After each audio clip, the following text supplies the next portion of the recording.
And we're live? Are we live? All right, should be live. Hi! Wait a minute, everybody. So this is our episode 4 of our AP showcase for Metagamers Anonymous. I am surrounded by a group of yahoos here on Zoom who decided they want to play a game tonight, which John has been kind enough to volunteer to run for us. So we're going to do some Dresden Files Accelerated. That's the poison of the week, which I think is going to be a lot of fun, actually. Dresden, if you are not familiar with it, the series of novels by Jim Butcher, freaking amazing. It definitely takes its own kind of place in the urban fantasy style genre ahead of the game in a lot of ways. It is a wonderful world. He does an amazing amount of world building, and Harry Dresden, the main character, is a pain in the ass who's really fun to hang out with for the most of the time during the 15 books and some change I've read so far. Because the newest one just dropped like a week ago, something like that. Yeah. So I'm only about 6-7 chapters in right now because I strangely don't have as much time to read as I hoped I would. But you're ahead of me. Yeah, hey, I feel better now. But yeah, Dresden Files, it's a very rich world. Evil Hat released their Fate version of the Dresden Files RPG. It was their first official licensed Fate product that they did years ago. And it's been very popular. It's very well known. A lot of people that have played Dresden may not even play any other Fate. It's just been around long enough that people really get into it and know the world. It has a lot of great world building stuff kind of hard baked into the game. This is the first time we're getting to see this accelerated version, which Fate Accelerated, if I remember right, John, is basically just kind of a trimmed down Fate. It's a little more streamlined. It takes a couple of the clunkier things and simplifies some stuff, makes it work faster. Yeah, we'll talk a little bit about what it does and how the system works a bit. Excellent, excellent. So if you're in the chat while we're doing this today, be sure to say, hey, let us know that you're here, and feel free to visit with us. And last time John ran a game for us, we pulled all kinds of ideas from the people in the chat about what to the hell to do with ourselves. So don't think we wouldn't do that again. I'm here specifically to be... Sorry, I'm here specifically to be your voice, so... Yeah, Jesse's volunteered to just kind of interact with the chat tonight and hang out and be social.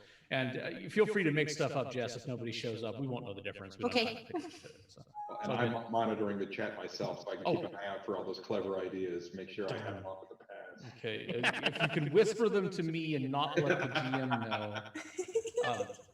That would be great. So let's get things started, John. John, is there any kind of setup you want to do for the game here? Let people know what we're doing. Well, I want to do a little bit of background, a little bit of world setup and stuff like that. And we can talk a little bit about game mechanics and stuff like that as we get going. We have done a little bit of preparation to set up for the game already. We have some basic characters sketched out already, chosen. And I'm just going to go in the order that I have them up here in Roll20. The very first character we have is Felton Zed. Yes. I'm hearing that there is a bit of echo on the user's end. I just saw Ken. So. Okay. Which we always keep going, and we'll work on that. We seem to have that a lot. So. Okay. Which Felton Zed is, I think, Ken's character, right? That's Ken, yeah. Want to tell us a little bit about Felton?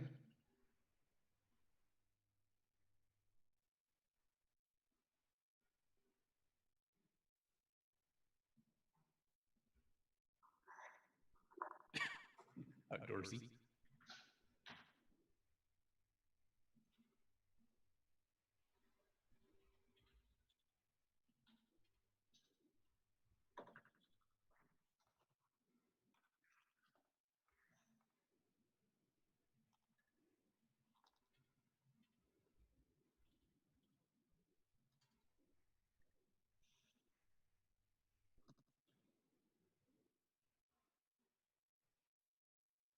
And I hate to be a recurring nightmare. I don't hear your voice on the Twitch stream. Oh, okay. Yeah, we had that problem before too. Let's try that. Sorry guys, we try to protect you from having to hear Ken talk, but sometimes it works too well. I like how I go look to talk to the Twitch chat. And at that point, I'm profiled to my camera. So while I think I'm looking right at them, Right. they see the side of my face. Sorry, John.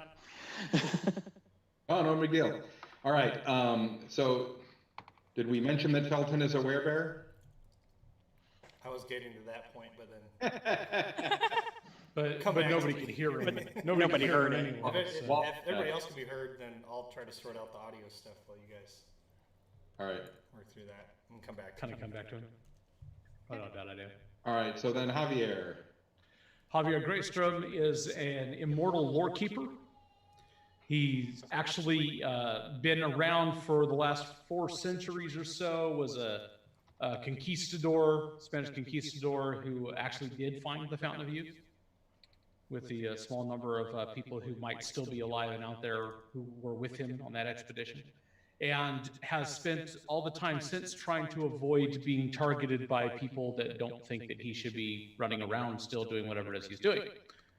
Over the course of that time, he's gotten really good at hiding himself from the powers that be, the White Council, anybody else that get entangled with. He's focused on, at this point, blending into society as a professor. Probably, I hadn't really decided, probably some kind of specialized history, but as this game takes place in Wichita, our hometown, right? Then we have some pretty obvious options to work there as far as schools. John might be familiar with 1 or 2 of them. Yeah, a couple of them. And I think what I wanted to do was, he's managed to focus on learning what he can about things like, well, a little bit of everything, but especially supernatural lore, making really good at assisting in any kind of investigation that involved the occult or supernatural forces, and of course, be really good at protecting himself, which has kind of been his focus for a long time, including, if it's possible in the character write-up, magical devices or such that he's managed to put together. Almost like a real wizard, Harry. But We'll really. talk about the mechanics for that in a minute, because I've written a stunt for you, which is probably overpowered, but it'll be great for a one-shot. I like overpowered and great for a one-shot. All My right. favorite combination.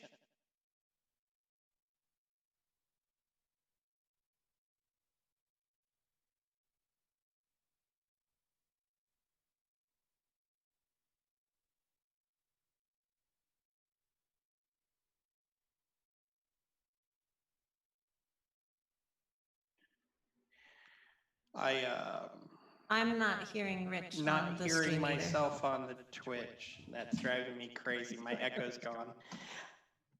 Well, the good news is your echo's gone. Now The I'm bad hearing news it. is- Okay. All right. So, Jackson Torque. I am a monster hunter. Work in a gym. Work out all the time.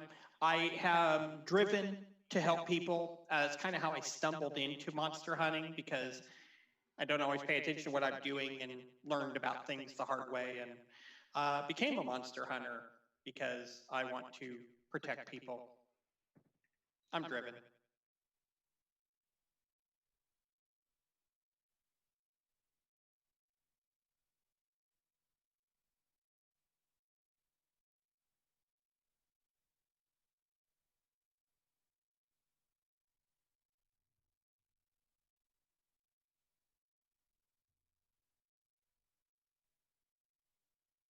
Made from or incorporating one Not of the cells from the tree. Hearing John on Twitch. Now I'm gone? Why is this happening? Why? There we go. Am I back? Okay. All right. So in the Dresden universe, the Knights of the Cross are holy knights who, there are 3 magical swords in the whole world that have been entrusted to mortals to be wielded to fight evil. They have Greek names that I'm not going to try and say. Thank you. Yeah.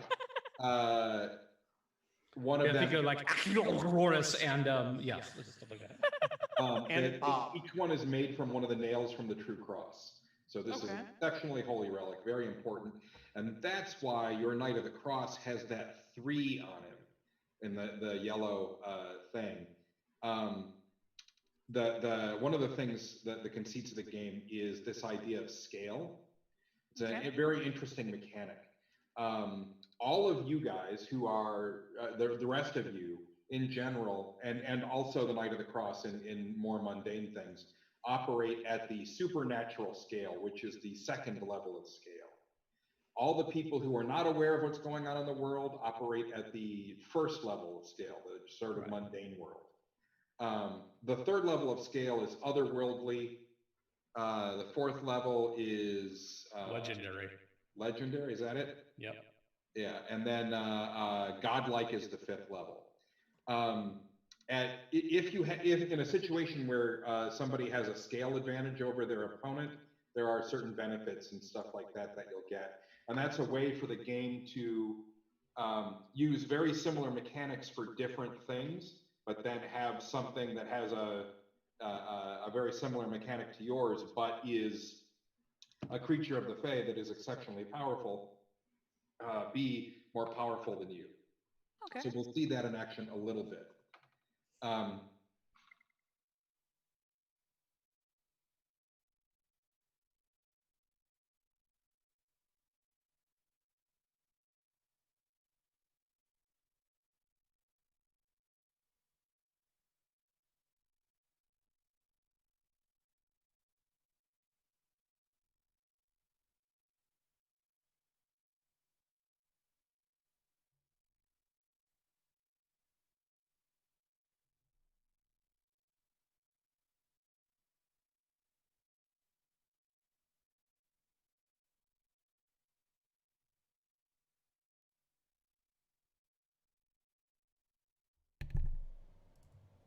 Yeah, I'm still fiddling with audio stuff, so that's what I'm trying to. All see right. if I can get rid Well, of the anyway. echo.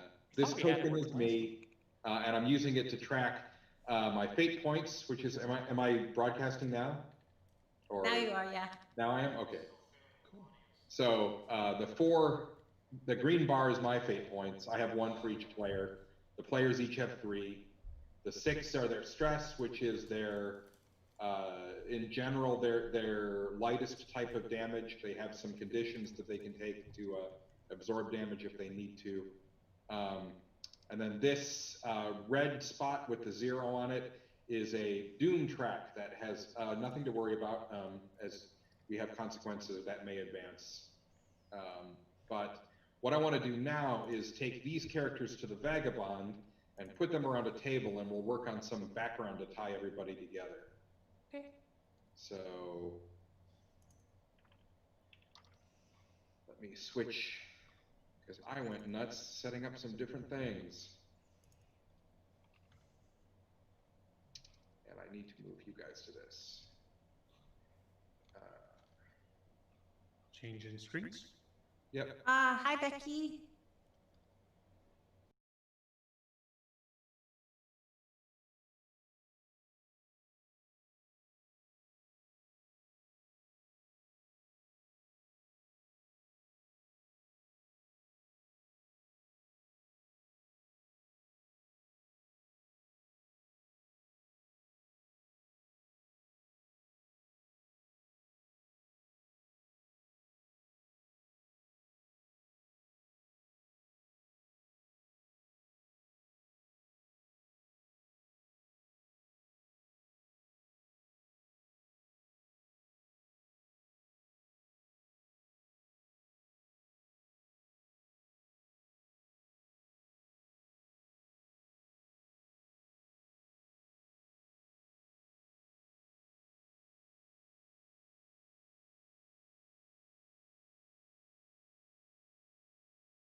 about it. I mean, we just have to play through with the echo, I guess. For Let's do the next part of this in sign language. Oh, it did work. What word? Switching screens put the sound back on. Really? okay, Well, that's let me, screwy. Here. Still echoey, probably.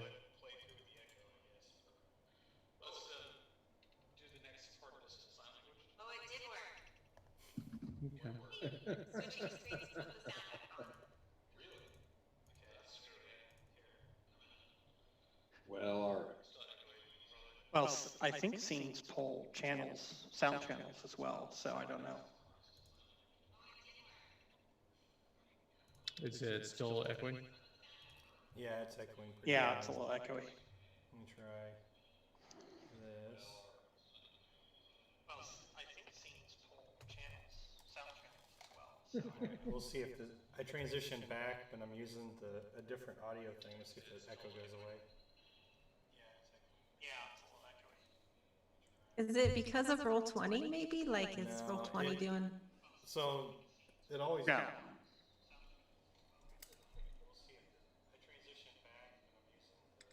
See, there's no echo on your voice, it sounds like. No, it's there. It's just her voice is at the right tone. I mean, yeah. Because of Roll20 maybe? Like, is Oh. Yeah. Yeah. I don't remember how I got it working before. Maybe if I just leave, then it will. No, it's there. It's just her voice is at the right tone. Oh.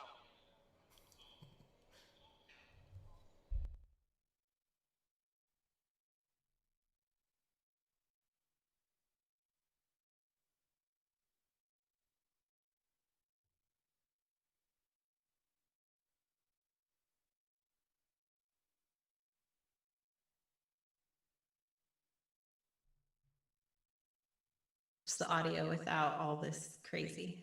Except we don't record the OBS with all the graphics and everything doesn't pull through what the Zoom picks up. What's that? Right, We've right. got- But as the audio, it'll just be Zoom, and he can just edit Zoom. and I Yeah, guess Zoom we is could, fine. we could take the audio and put it back on the video later. But that doesn't help the people that are trying to listen at home. No, because No. I like live. We need to rescue this.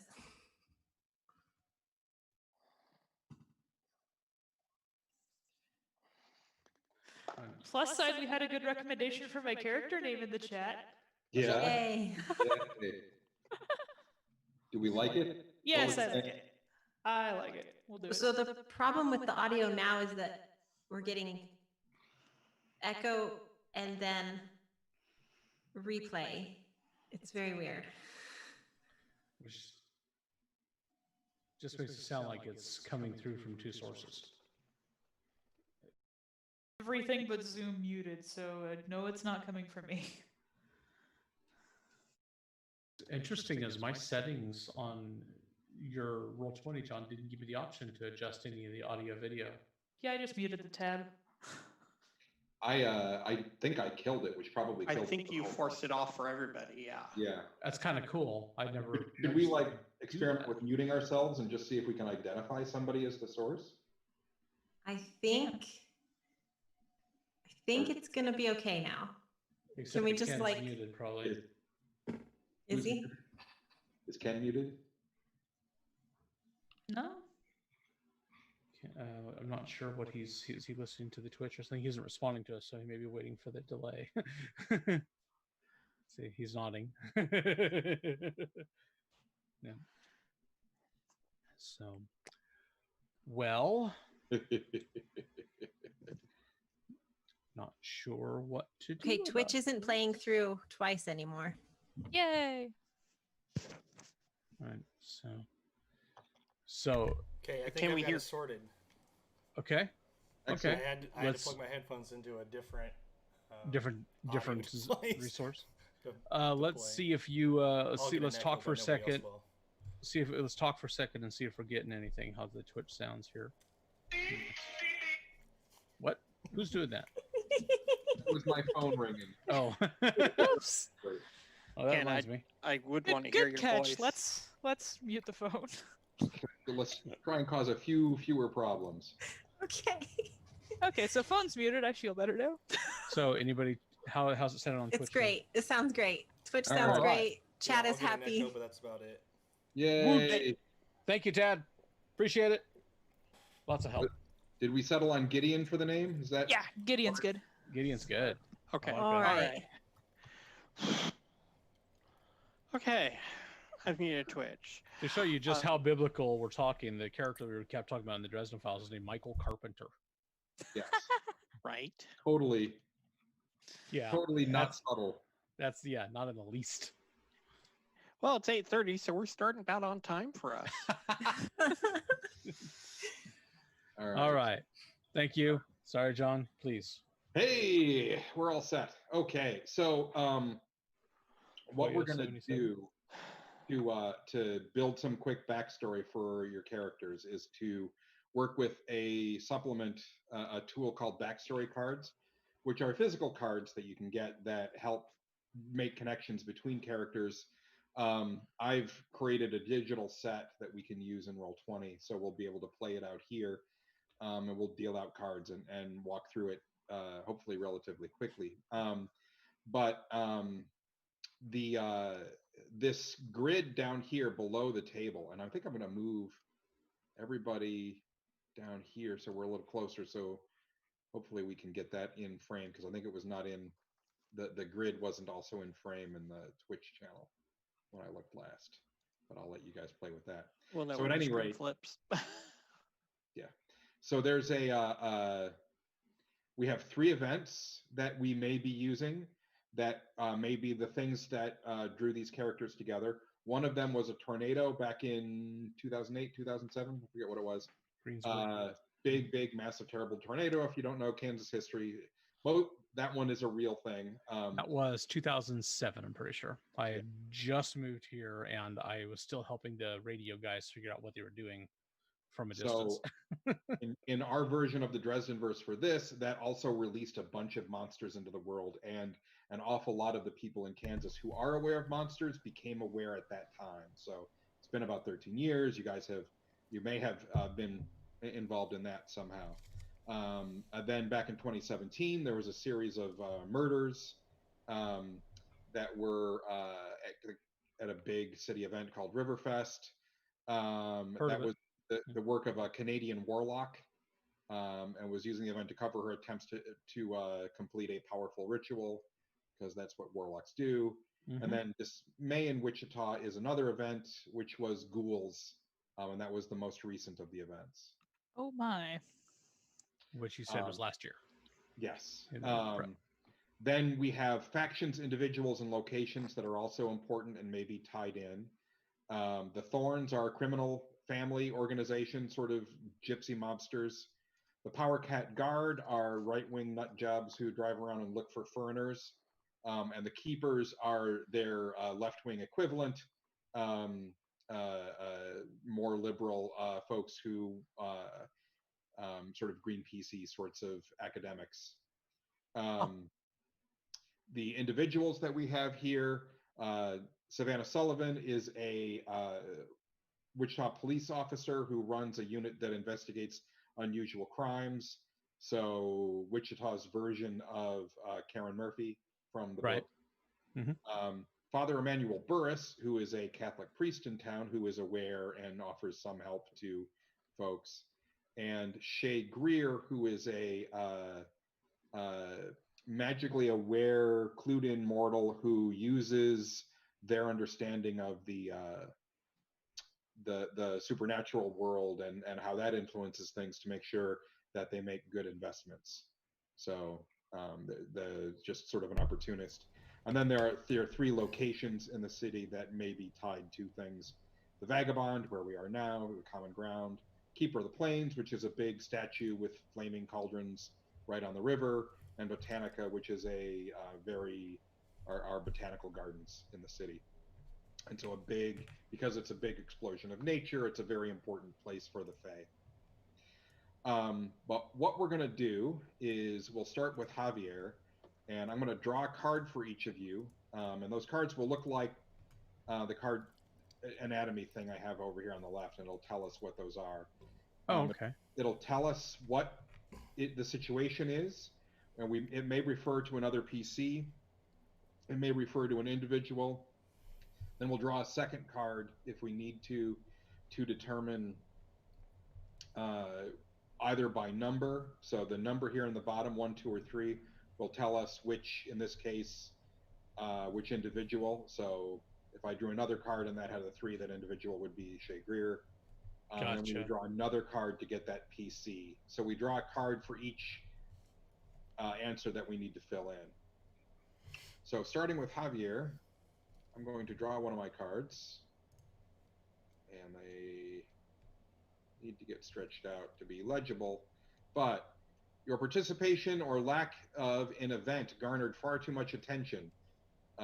What's the latest problem this attention has caused you? And I need to draw another card to determine which event. Participation or That's lack. 1. So you, your participation in the Greensburg tornado drew attention to you. So tell us about that quickly. So at the time of the event, I followed the immediate news out to take a look at the area in the wake of the tornado because of a sacred site out in that area that I had visited before. Mhm. That was potentially affected by, even if it wasn't specifically in the path of the tornado, had been affected by the things that were released, might have been in Sure. some way compromised. And because I was spotted in the area, there are pictures taken of me. It kind of raised some questions with people I was trying to avoid the notice of. Maybe there was even footage of you getting apparently killed, and then later on you showed up just fine. I have no idea what you're talking about, sir. Okay. Yeah, All that right. works. I like That that. works. All right. So Gideon is next. Okay. Your card is yeah. Your allegiances aren't clear when it comes to group. How did one particular PC find out, and what don't they know? Oh, First, good. we need to know which group, and that group is 2. So that's the Power Cat Guard. So since now it's your allegiance when we start talking about the Power Cat Guard, so you may not be a supporter of the Power Cat Guard or whatever, this group may not be, but we maybe aren't so sure about whether you support them or not, or it's the other way around. And for example, you could be connected to somebody in the guard or something, like family or some junk like that. And then we What was the Power Cat card again? They're not nice people. They were they're a band of survivalists, patriot guards, and right-wing xenophobes who are actively working to drive out undesirables in Wichita. They're led by a guy named Radovan Kaspar. Like one of your tenets for them was "Make America Awesome Again." Yeah. Like that. And then we needed to determine a PC, and so for the PC ones, we use the arrows. Okay. And this is an arrow going to the right, so you're sitting at the table facing to the right. So the person on your right is Javier. Mm-hmm. So Javier is aware of some suspicions regarding you and the Power Cat Guard. So what do you think that works like? I'm gonna say that Gideon probably has relatives in the Power Cat Guard, and hasn't really necessarily said outright whether they do or don't follow it, but Javier maybe knows some of the family, and knows that they are pretty adamant followers. I think that works really well because of the sort of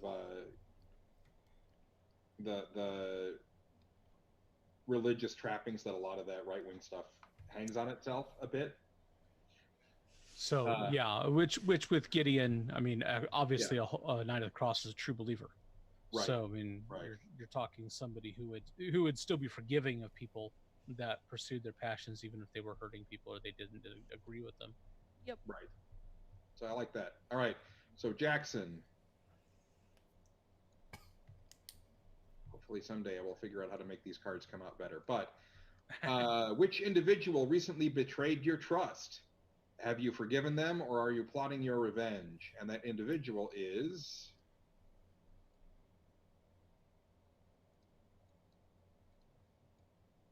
Savannah. 1, Savannah. So the cop. Ooh. She betrayed your trust. What did she do? She knew what I was hunting down, and she went ahead and let me sit in lockup for 90 days. Oh. Not lockup for 90 days. That's good. All right. Have you forgiven her? Not Still in really. progress, right? Not really. All Jackson, Jackson, not a Knight of the Cross. Nope. I'm here to help people, but don't cross me. Right. So Felton, you and PC were rivals, but something changed between you not too long ago. So let's see which PC that is. Oh, you get to choose. The arrows pointing in all directions let you choose. So somebody at the table is a rival of yours, and that's changed. And how did that happen?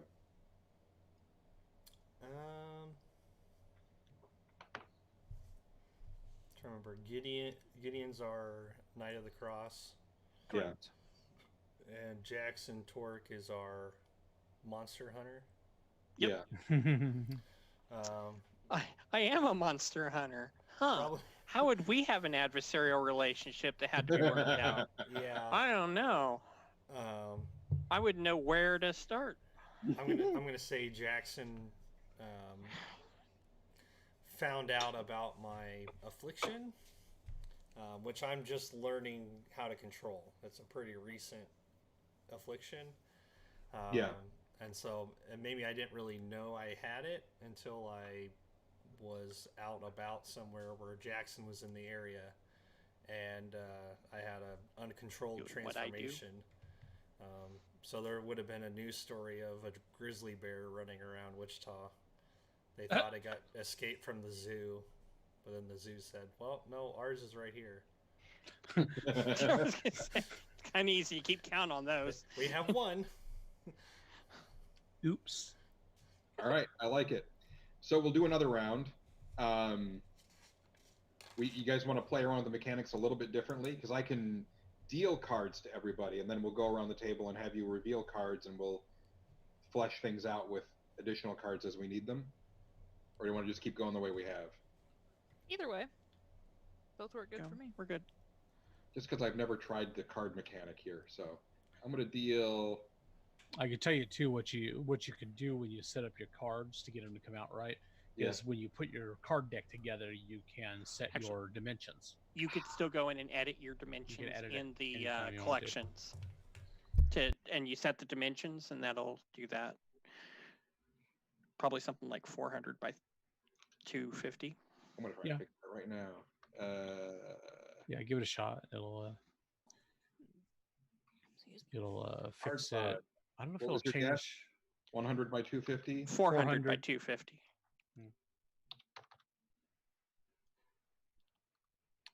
See if that helps. All right. I don't know if it'll change the way it looks on the screen on the draw deck. Not for the ones already drawn. It will. Yeah, but the new ones as they come out. Right. All right, so I'm just going to draw again for Javier this time. Oh, Nice. That's much better. All right. Oh, this is nice. You sparked a conflict between individual 1 and individual 2, and it's still not resolved. So we need a card. So Father Emmanuel Burris and Savannah Sullivan. Ooh, that's What did you do to the two of them in Scotch together? Priest and the detective, huh? Yeah. Oh my gosh.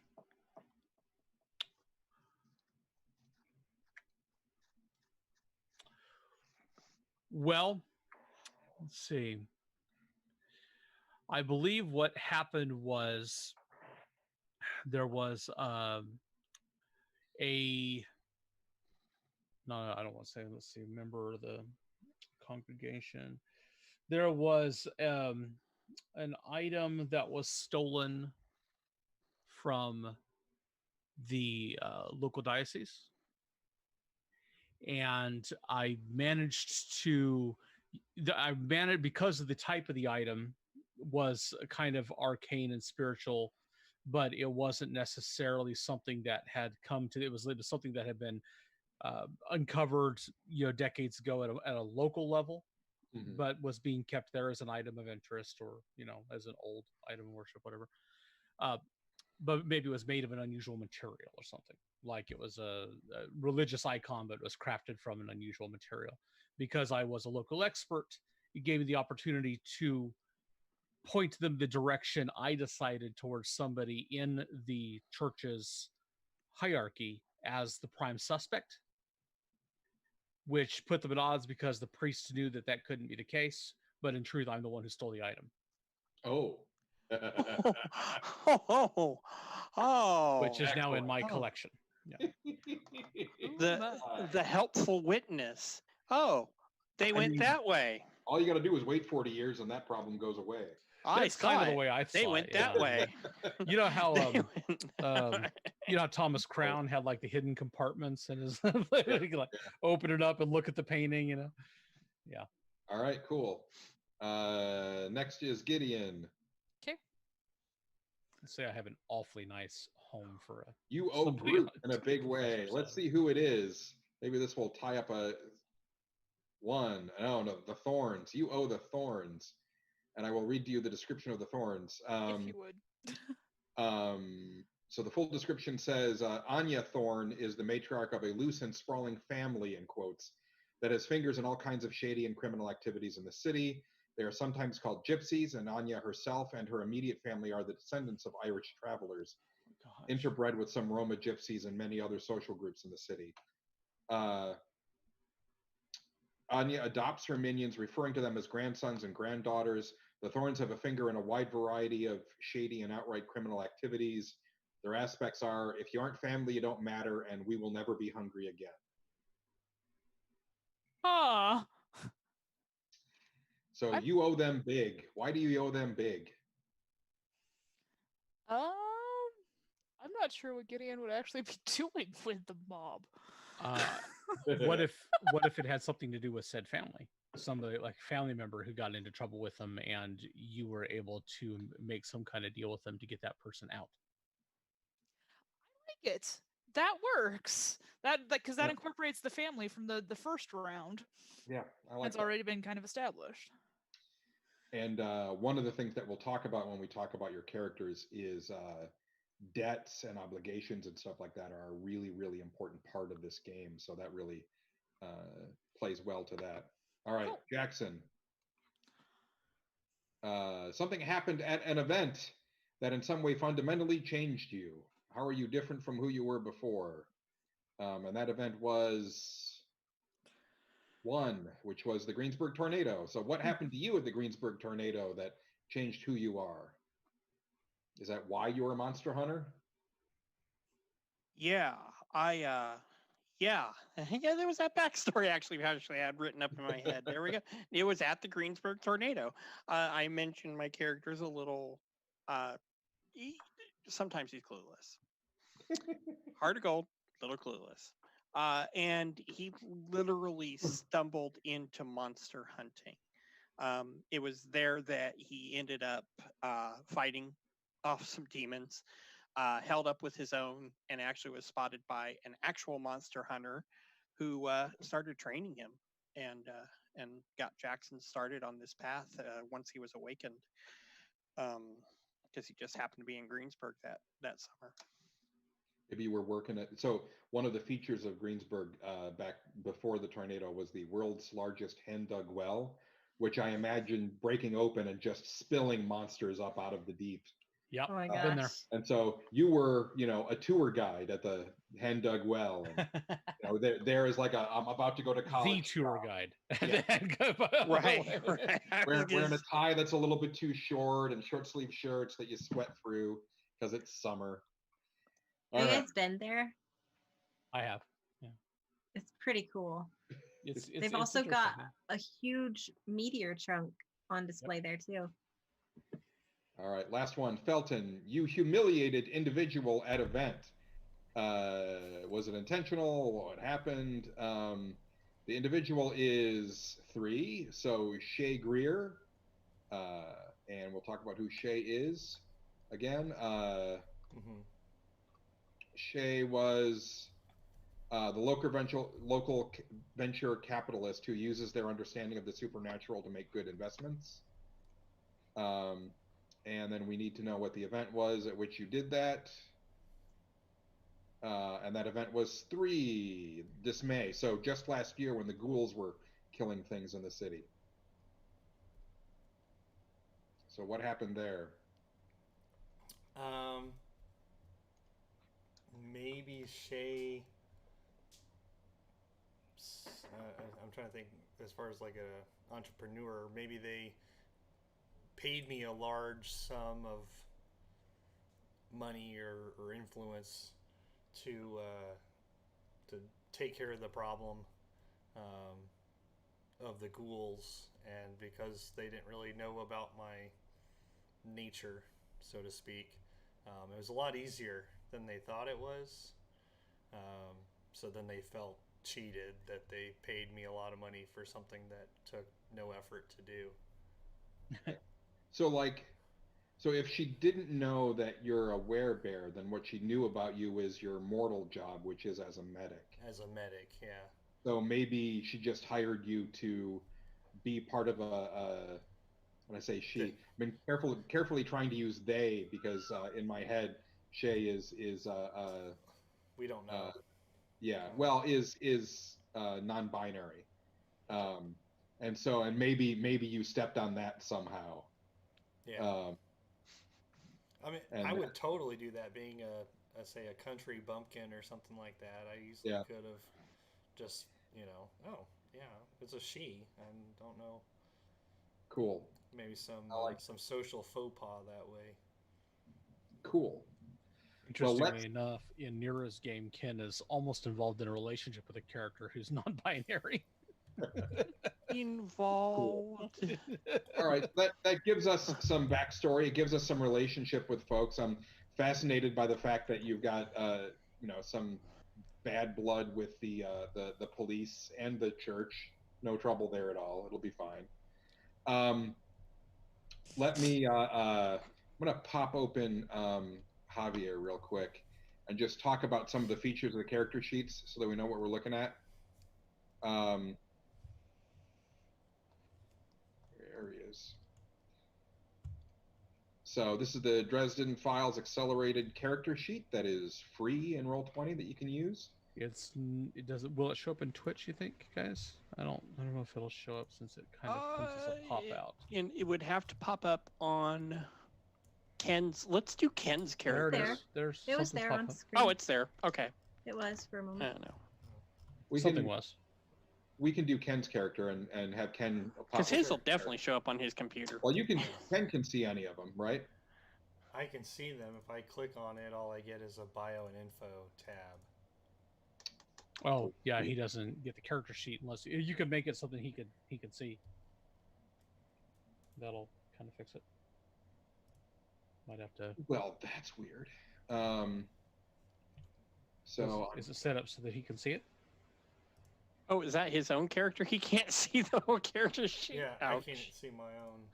I may not have. Yeah. So it's because you came in a little later. I didn't have it set. So now you should be able to edit it and see it.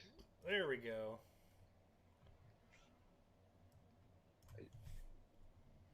So I am filling out my high concept and trouble. Yep. Ooh, Okay. trouble. So we'll table those for a minute. Okay. Yeah, go ahead. Because you'll explain there that you're a werebear medic or whatever, and then your trouble is, you just can't get enough salmon or whatever. Your approaches, we'll just move across before scrolling down. Sure. Your approaches are the 6 abilities. Can you scroll back up for me? Oh, you're probably on a delay, so you probably had already done that. Yeah. All right. So we have flair, focus, force, guile, haste, and intellect.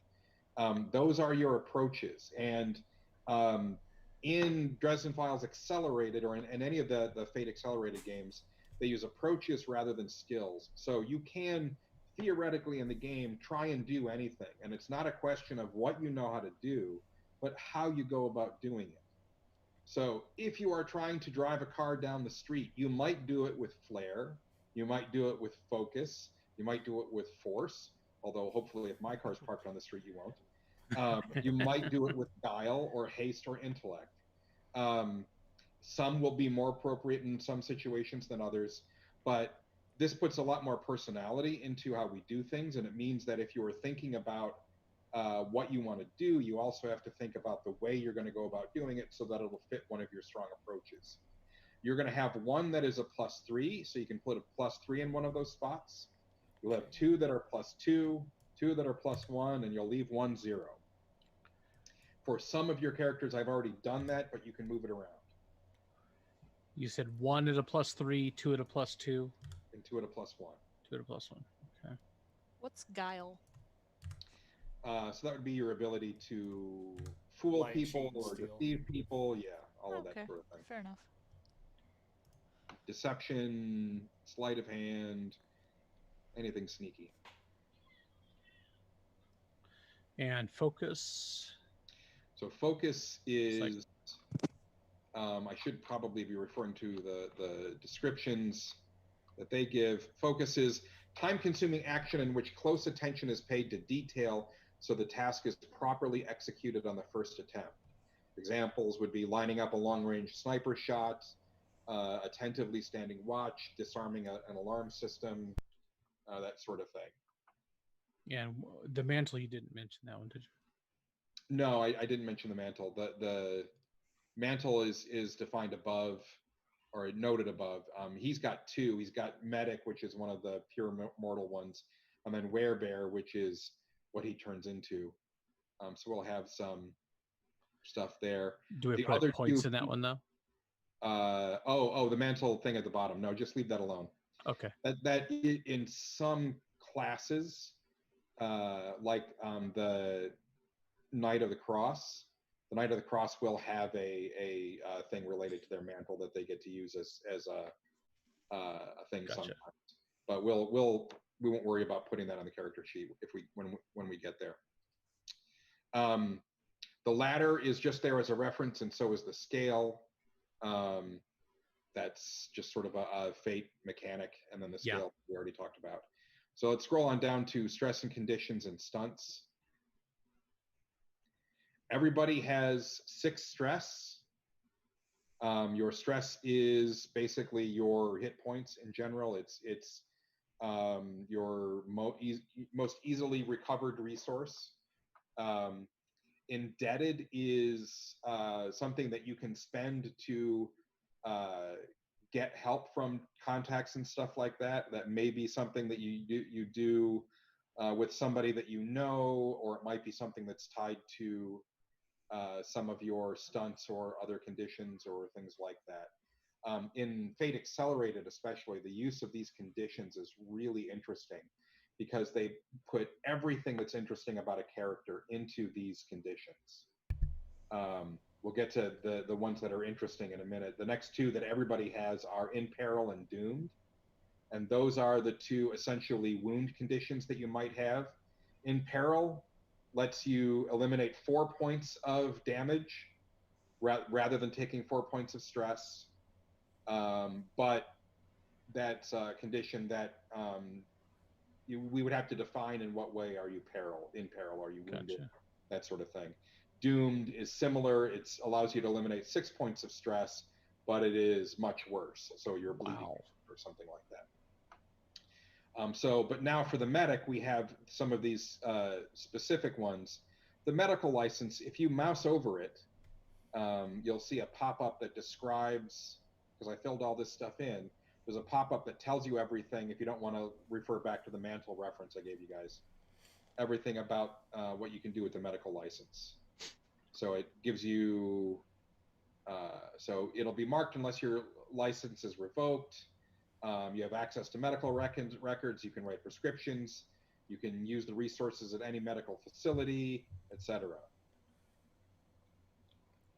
Right on. So you might lose your rights, but that represents your rights. So that gives you, this is just an example. They're using condition, and your condition of being a licensed medical practitioner to put all of that class stuff just into you. Then you have the physical transformation rules for what you can do when you turn into a bear. So that will describe that stuff. And then the stunts over in the right-hand column are the ways you break the rules. So as a medical professional, you have you'll be able to do some first aid stuff better. You'll have medical care stuff. And then for each of you that is using one of the characters that I built, I chose, everybody gets one free alternate or one free stunt of their choice besides the basic ones for their mantle. And I've chosen those for you. So in your case, Ken, I've chosen... forensic pathology. Yeah, and that lets you do sorts of autopsies and stuff like that. Oh, that's cool. You also have the ability to speak to bears. I don't know if that will come up in Wichita, but Probably not. Rawr. Unless we go to the zoo. Just go to the zoo. Yeah. The zoo is the bears of the zoo are your therapists. You just go in there and hang out and tell them about your day. All right. So that's the looking around the character sheet real quick. I just wanted to walk through that stuff. We will talk a little bit about how we resolve actions and stuff like that in a few minutes as we get that going. But we should start some story. So you guys are sitting around in the Vagabond. You meet here about once a week and share stories and compare notes about things that have you're aware of that are going wrong. You're trying to keep an eye on things. You're aware that things seem to be getting worse in the city, and you're not sure why. But you've been hearing stories and stuff like that. And then Savannah Sullivan comes in looking uncomfortable in the place, like she doesn't really belong. Now, which of you, I know Javier had has had some interactions with her. Did anybody else have? Oh no. She prevented my hunt. Right. Let the vampires get away or whatever it was I was hunting that day. Right. Far away.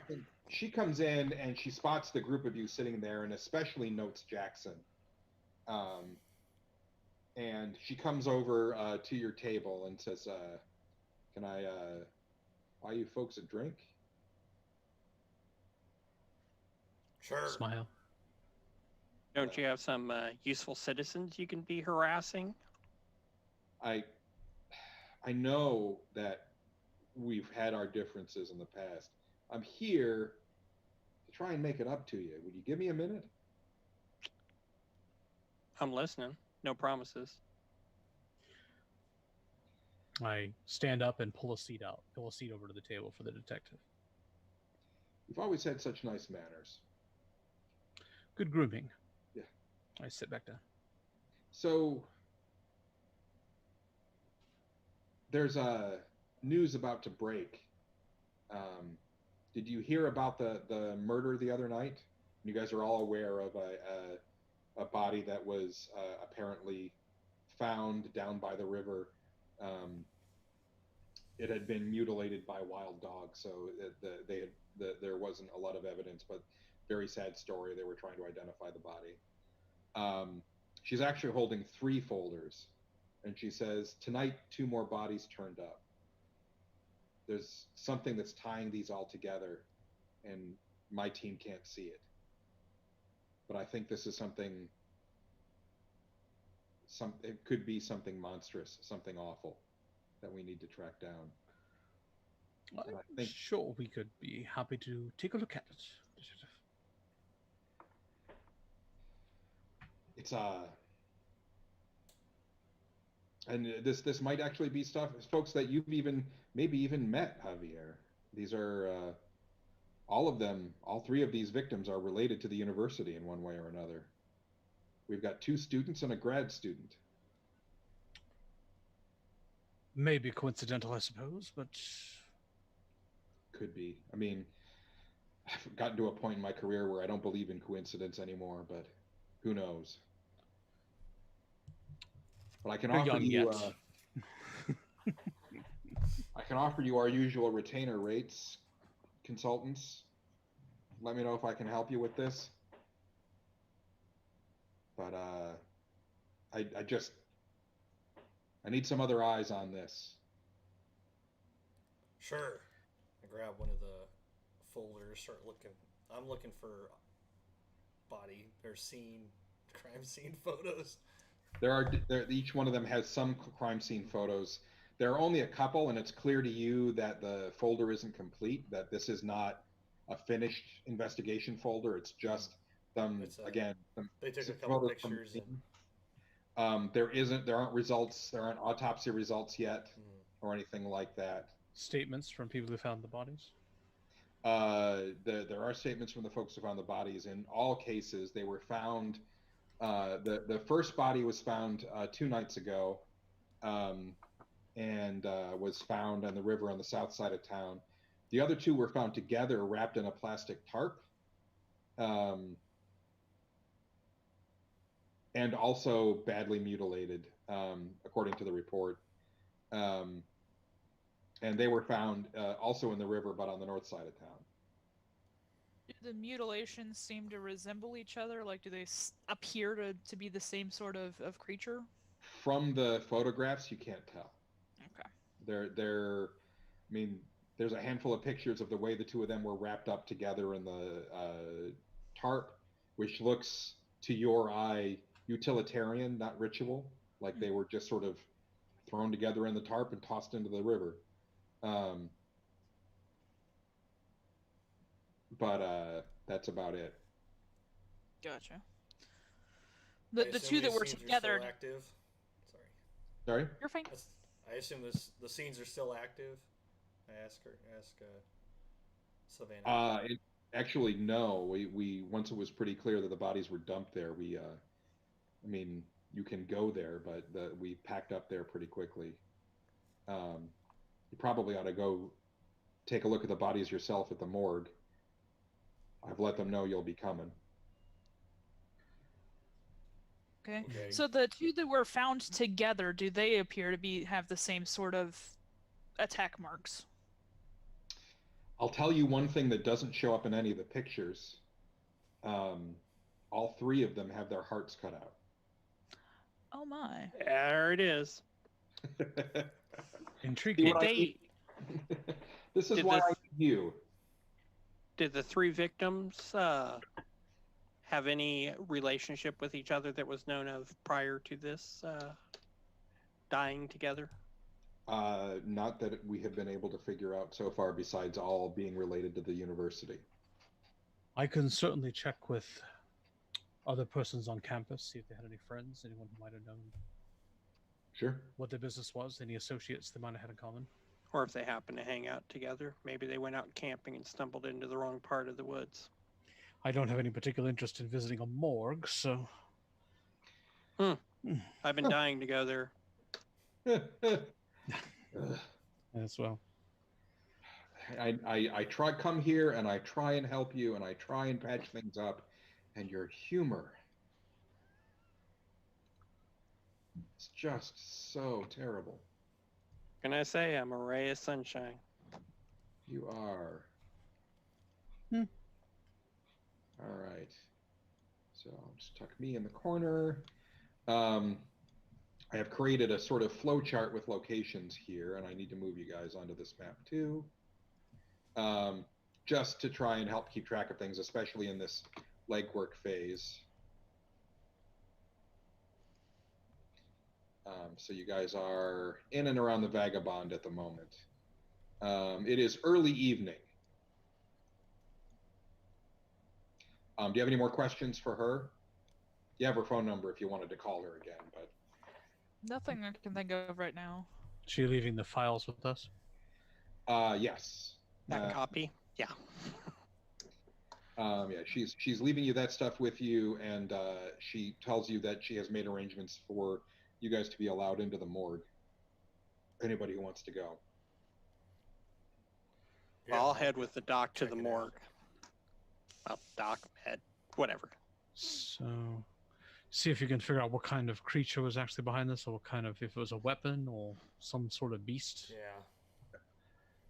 See if the Um, heart was ripped out or and surgically removed. the information from the scene suggests that the bodies were dumped there. It's not where the murders took place. Yes. Did I hear that right? Yep. So there may not be anything specific to be learned there. I don't know. And Javier, you were going to try and connect with somebody at the university and do some legwork that way, rather Yeah. than go to the morgue. And see if the students had anything in common. And what was the other person? 2 students and a PhD candidate, a grad student. grad student. See if there was anything in common in their coursework or anything that seemed out of the ordinary as well. Okay. Were there We any can- security cameras at the areas of either of the dump sites that might have caught anything? None that were working. Oddly enough, it's like whoever dropped the bodies there knew that those cameras weren't working. Okay. Is there anything you might be able to feel out from visiting the sites? I have no idea. That's a fantastic question. With your talents, aren't they? Isn't evil just supposed to kind of fall before you, and you walk towards it innately without any Of failure or course. direction? It seems natural that things would just kind of work themselves out in your favor. Oh, we could give it a try. I was kidding. Okay. All right, so This is what you gonna get go- for kidding. Gideon's going to go visit the 2 spots where the bodies were found, and Javier is going to try and let's start with Javier because I want to Kind of work, yeah. yeah Post it. and I'm trying to add some stuff here real quick. How are They're you going? splitting up! Shit! Well, I mean, ye olde. autopsy's Oh, gonna- I didn't think of that location. Damn it. All right, I need to draw another shape. So the autopsies were going to take a little bit, so we could always go to the university first, because it's probably on the way. Splitting the party wasn't a problem. We could split the party. We should be doing this at the same time. The reason I'm going with you is because I have a feeling if somebody's going to show up, they're going to show up where the bodies are, and I'm going to be there. In all likelihood, they've already gotten what they need from them. Yeah, well, we Missing know hearts? that's true. I'm just saying. That's the other thing, of course. Of course, if you guys want to, or if either of you want to visit campus, see if there's dorms where they might have friends or anything. The thing I might kind of want to take a little time to look into is any kind of lore that might involve creatures or Groups or rituals that involve removing the heart. I imagine that's actually going to be a larger list than I would prefer, but Yeah. So it there's would be nice to know how the heart looks like it was removed. If it was torn out, or if it was moved as a one unit, or if it jumped out of the chest, or It's a simple ritual, Professor. Werewolf takes heart out of chest and eats it. Ritual done. Well, if it's that simple, then why don't you just go slay the damn beast and save us all some trouble, earn us some coin while you're at it? Do people still say that? yes. Mhm. So and then I will reveal this one too. All right. So I have Felton and Jackson going to the morgue to see what they can figure out there. Gideon is going to the university, or to the river, and Javier is going to the university. In general, because it's evening already, the university staff aren't there to answer questions for you, but as a faculty member, you have access to their systems and may be able to get a lot of information yourself.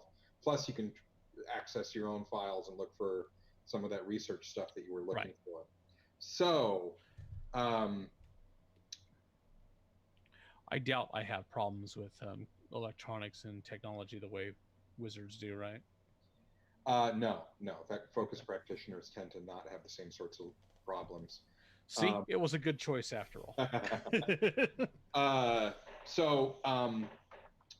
In Fate Accelerated, just like in Fate, there are 4 types of actions that we might take. There is create an advantage, which creates an aspect or leverages an aspect to create an opportunity to do an overcome action later that's better or defend better. Basically, it helps you set up something in the future. So you might dump water on the floor to create slippery conditions that you will then be able to take advantage of to knock people on the floor more easily, or tip over a table and use it for cover or something along those lines. So you can try and create an advantage. You can try and overcome, which will be the action that we would use to try and determine what sort of information you find. And the third possibility is, why am I losing this in my head? I know this super well.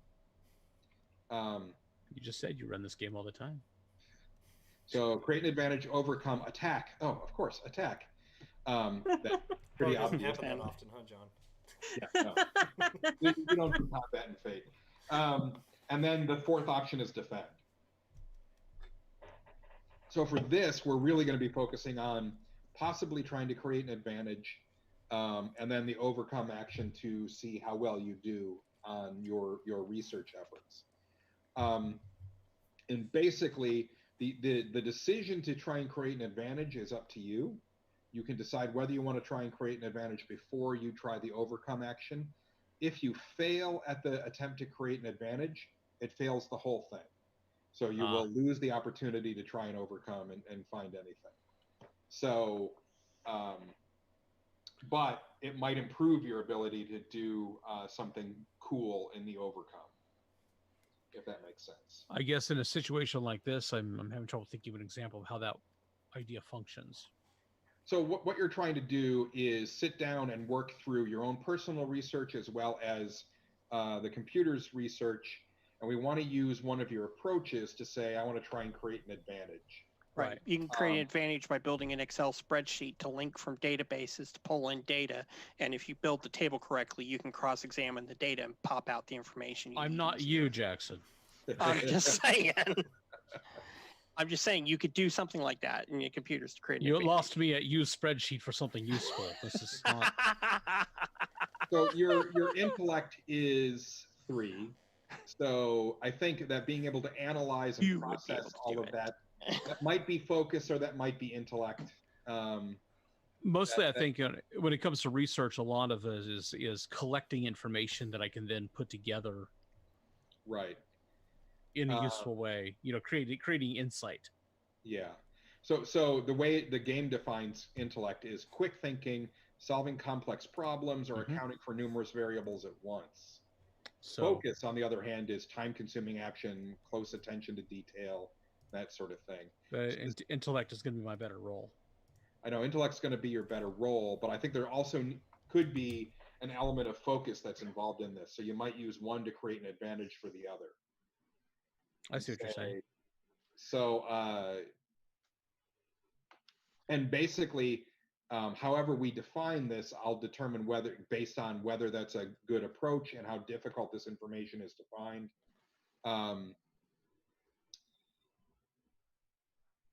Okay. But you Well- also might use, you might actually try and leverage some other things too. So in this situation, we might say, hey, I want to use Guile and call my buddy who works in admissions and see if he can look up some of these folks for me and get me some additional information, or somebody in student government. I don't have a tendency to trust other people as much, though, with trying to. Okay. So Fine. what would you like to do?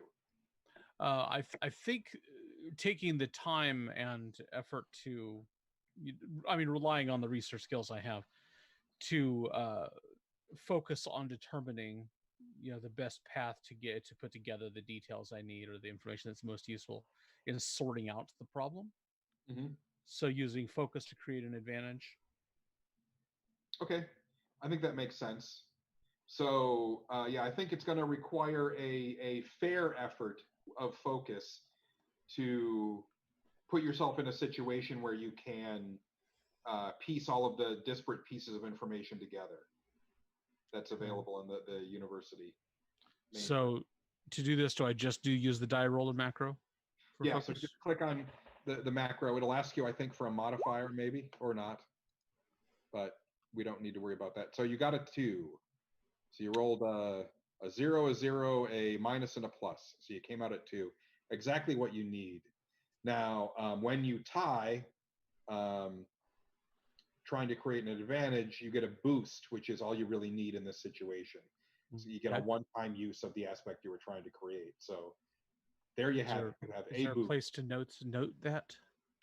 No, Okay. not handily. I've been planning to use, if I need it, either things on the characters or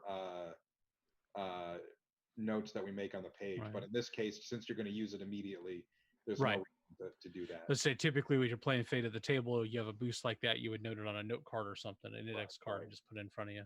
Yeah, my plan. So in general, what I've been planning to do is add icons to the characters. In this case, maybe we will give you the heart and a ring. I see what you're saying. That indicates your boost there. We'll have to agree on what those boosts mean and stuff like that while they're still there. But Again, that's I'm your going to be plus. using it pretty quick. So Use it immediately. So, but yeah, and so we'll be using those sorts of things when things get more complicated. So there's your boost, and now you can make your intellect check, and basically the roll that you get will determine the type of information that you're able to find. okay. I rolled a 3 before the boost. So that's a 5, which is superb. Mm-hmm. All right. So what I can tell you is that there is a thing that ties all 3 of these people together, and it actually takes a certain amount of piecing things together to get there. But Kay Waters, who was the first victim, worked for with a professor named Lenore Pernall, and the other 2 victims were students in a class that Pernall taught last semester, and both of them have active complaints against Pernall for discrimination because she failed them on the course for plagiarism. And so they filed these complaints against her, and that's currently being processed by the university, the great appeal and the complaint and stuff like that. So there is clearly a connection through this Lenore Pernall person. But that's not a lot to go on. You also find a lot of references to cults and religions and monsters that eats hearts and stuff like that. That's way too general and way too popular a thing to really be able to narrow it down. Anything like, for example, if we were talking about someone mentioned werewolves, if we were talking about lunar cycles, is there anything significant about the time of the month right now? No, Okay. it wouldn't fit into the time of the month or anything like that. That's just lore. The, but yeah. I mean, the descriptions that were made of the bodies in those early reports, which made it sound like they were badly mutilated, makes you think were creatures and stuff like that, obviously, but you don't have anything. Now, you may need to wait for the team that's looking at the bodies Right. to And it's possible that that's an intentional impression as well. yes. It's made it look like a bestial attack of some sort. What about weather patterns? It's been very, if anything, it's been slightly unseasonably extra warm for a Kansas early summer. So hot as balls, as they say. All right. So Gideon. Did everybody follow what was going on, by the way, with the die rolls and everything? I don't remember if everybody here has played Fate before. Vanessa? I've never played Fate. Okay. Did you see what the dice were that were involved? Because he did say something about the 0, 0, plus, minus. You've seen the dice before, haven't you? Yeah. The Fate dice, the blank sides and the minuses and pluses. Yeah. Okay. I just want to make sure everybody saw what was happening. So. I've never used them, but I have seen them. Yes. There's the macros I use when I roll dice will be a little bit easier to see and be more explicit. The ones that are built into the character sheets aren't as obvious as I'd like. But if you hover over them, it shows you. You hover them over, and it'll show it to you. But anyway, so Gideon, you went. Which river location do you want to go to first? The first victim or the other two victims? Probably the other two, because it'd be fresher. Okay. So yes, you go to the spot. It's really not river. It's canal route. It's northern I-35. Blah blah blah. Just dumped there. Mm-hmm. What would you like to do there? Tell me about what you're doing. Oh, well, what I was thinking was looking for some tracks or drag marks or something on how the bodies would have gotten to the dump site, if there's anything obvious that would be visible. Okay. What approach do you want to use for that? And do you want to try and create an advantage? I would love to try to create an advantage. I have no idea how I would do so. Maybe try to get a better vantage point, see if there's a high point I can try to view from. Beyond that, I mean, it's going to be mostly visual. I don't know how that would really be more. So again, it's a challenge the first time we do this to think in terms of those approaches. Mm-hmm. So are we going to be really trying to be focused and attentive? Are we trying to be just sort of aware and ready to make quick judgments? Are we going to be probably focused? Okay. So yes, you're just really examining the area, really looking carefully at it. So we can make a focus roll and see how you do on that. Okay. Oh, wow. So that's an excellent result. Hey. Very hard to argue with a 4 for focus. Sweet. And focus is very good for you in general. Yep. So,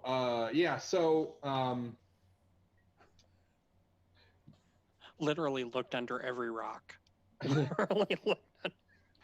Gotta hunt down that evil. So, it's interesting. The tracks that you find there are a sort of the tire tracks that are there.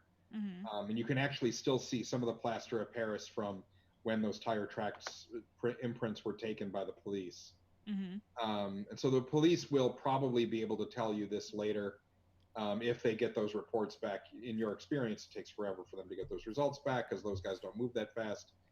But you've seen this before. These are some of the very large tires that are used by Hummers, that sort of new model Hummer, the slightly smaller one. So you have a strong suspicion that it was a vehicle like a Hummer, probably a Hummer, one of the Hummer 3s, that was brought here to drop off the bodies. There aren't much for usable boot prints or anything like that around where they were dumped. Am I able to see anything for direction? They went back out onto the street, and Okay. that's about all you get. Because this was such a dump site. There is one detail that you spot that seems unusual, and that's that there are some paint flakes in the moss, like dried paint that was sort of sprinkled here. Okay. And not necessarily intentionally, but it's possible that it occurs to you that those tarps may have had, if you had the tarp and you had actually been painting and paint had spilled onto the tarp and it had dried and then it was being jiggled around, Gotcha. that paint might have come off, and so that might be this. Where the dried paint would have flecked off and... Right. Okay, gotcha. So you've got those little details to work with. Not a lot that goes beyond that, really. Okay. There are some... The area is also marked by some like large scavenger bird crap and some other stuff. It looks like something had been getting at the bodies here. Like they do. Yeah. Okay. Okay. And then Jackson and Felton, you guys go to the morgue. And for the morgue, because this was the area that I actually prepared for, we have some aspects for this place. So there's no comfort here. Everything is cold and metal and tile. And late nights and long hours don't bother the dead. So there's somebody here. His name's Roger, and Roger has worked here for 30 years, and he's old and grizzled and will always smell like formaldehyde.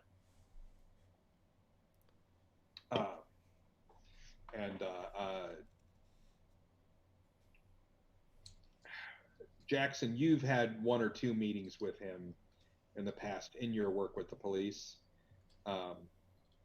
And Felton, you tend to not spend a lot of time at getting to know not my place to hang out. Yeah, so you don't have much connection to this guy, but Jackson does. Yeah, I've probably heard of him. I mean, he's been there long enough, at least. What's his name again? Roger. Roger. I don't know. Over under. Sullivan said you guys would be here. Yep. Just need to have my friend here do the for he needs to open. I'm here this to look at the corpse. bodies. Yeah. It's pretty messy. You sure you're ready? He pulls out the drawers. Yeah. What you see is the now naked bodies of the woman and the two men. Both have gaudy chest cavities, very, very open. They're also a bit chewed on by scavengers, either birds or coyotes or dogs or whatever. Yeah. And it's easy to dismiss. Well, here, do me a favor and make an overcome roll. How do you want to approach this effort to look at the bodies with your aspects and all? So with that yeah, I'd probably use my forensic pathology kind of. Yeah. It's really gonna.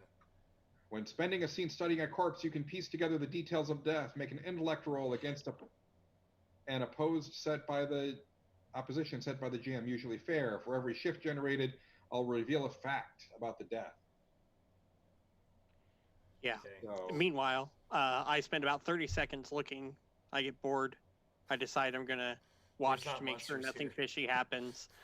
I get bored doing that after a while. Walk down the hall to the vending machine, get frustrated at the vending machine, get in a fight with it. Anyways, that's what my character's doing right now.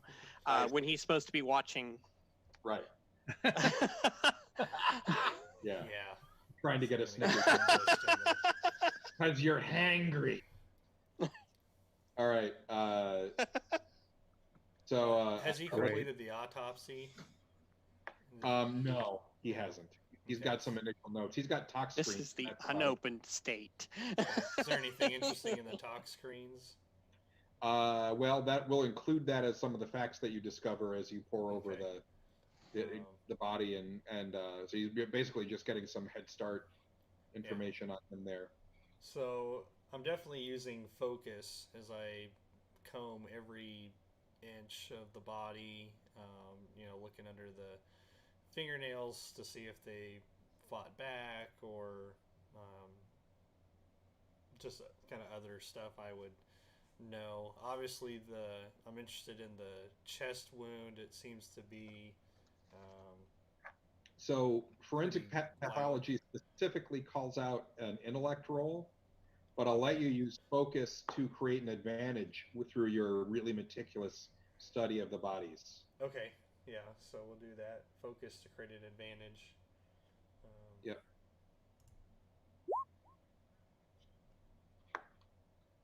Nice. How did we do? 4.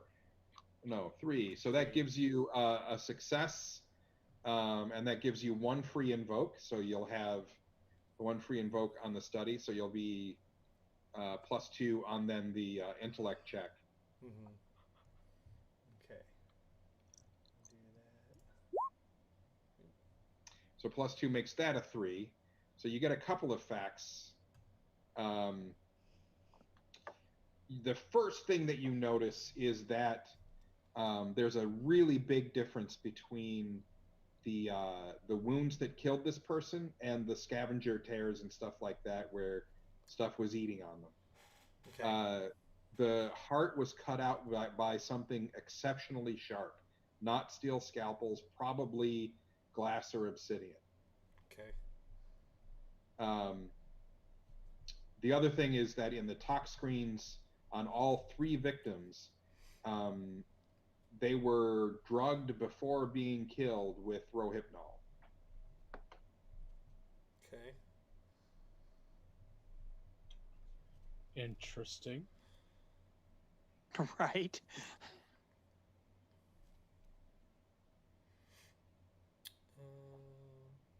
Okay, yeah.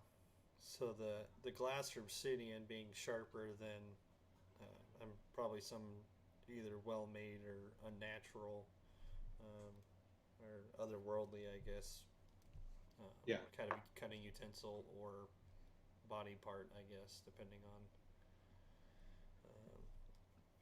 what it is.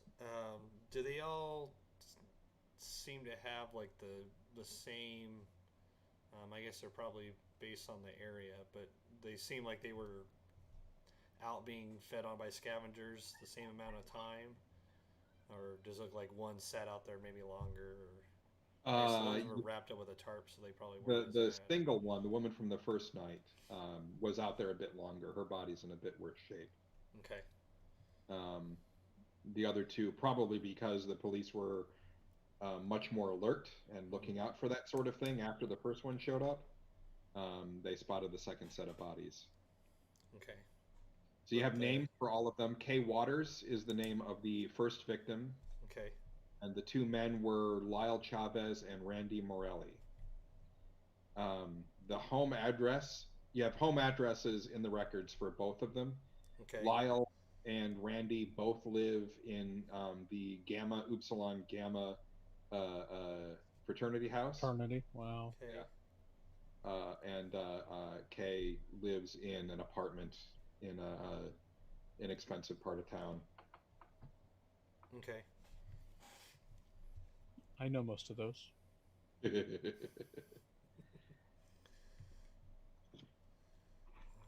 Uber driver. I think I've seen most of the inexpensive parts of town now. Yeah. Let's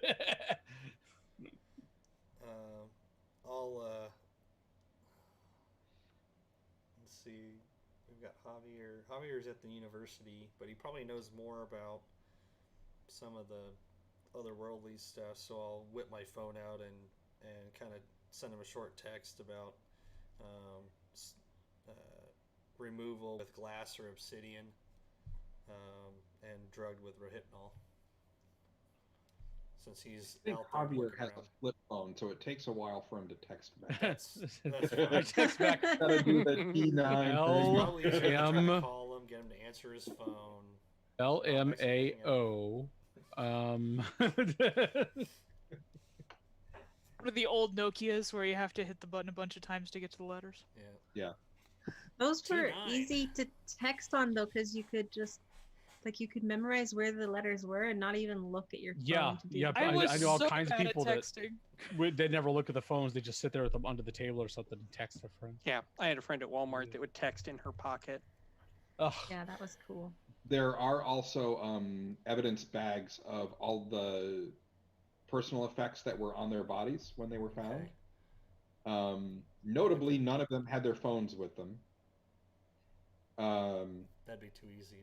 Or any ID. Their wallets and phones or purses or whatever were all gone. So really, there isn't much there at all. Judging by the way they were dressed, Kay's clothes are had ground mud and the sorts of stains that made it look like she had been working outdoors that day. Okay. And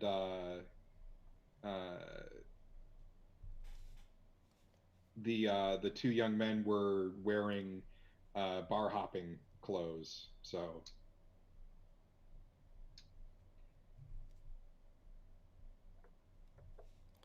Yeah, that fits in better with the GHB to explain that. Hers is a little unusual, I guess. Okay. And then so what else? What's next? You have home addresses for the two sets of victims. Okay. Did in Kay's effects, were there any like keys or anything? No. Okay.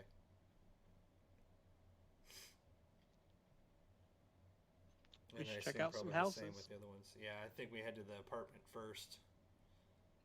Okay. Easier to get into and snoop around. Sure. Hey, Roger, you should have somebody look at that vending machine. I think it was broken before I got to it. All right. So Kay's house. Who's going to go to Kay's house? You guys can all have coordinated by phone and meet people and like Let that. them know that's where we're headed. They can Was meet us Kay if they the want. first victim or one of the second victims? She was the first victim.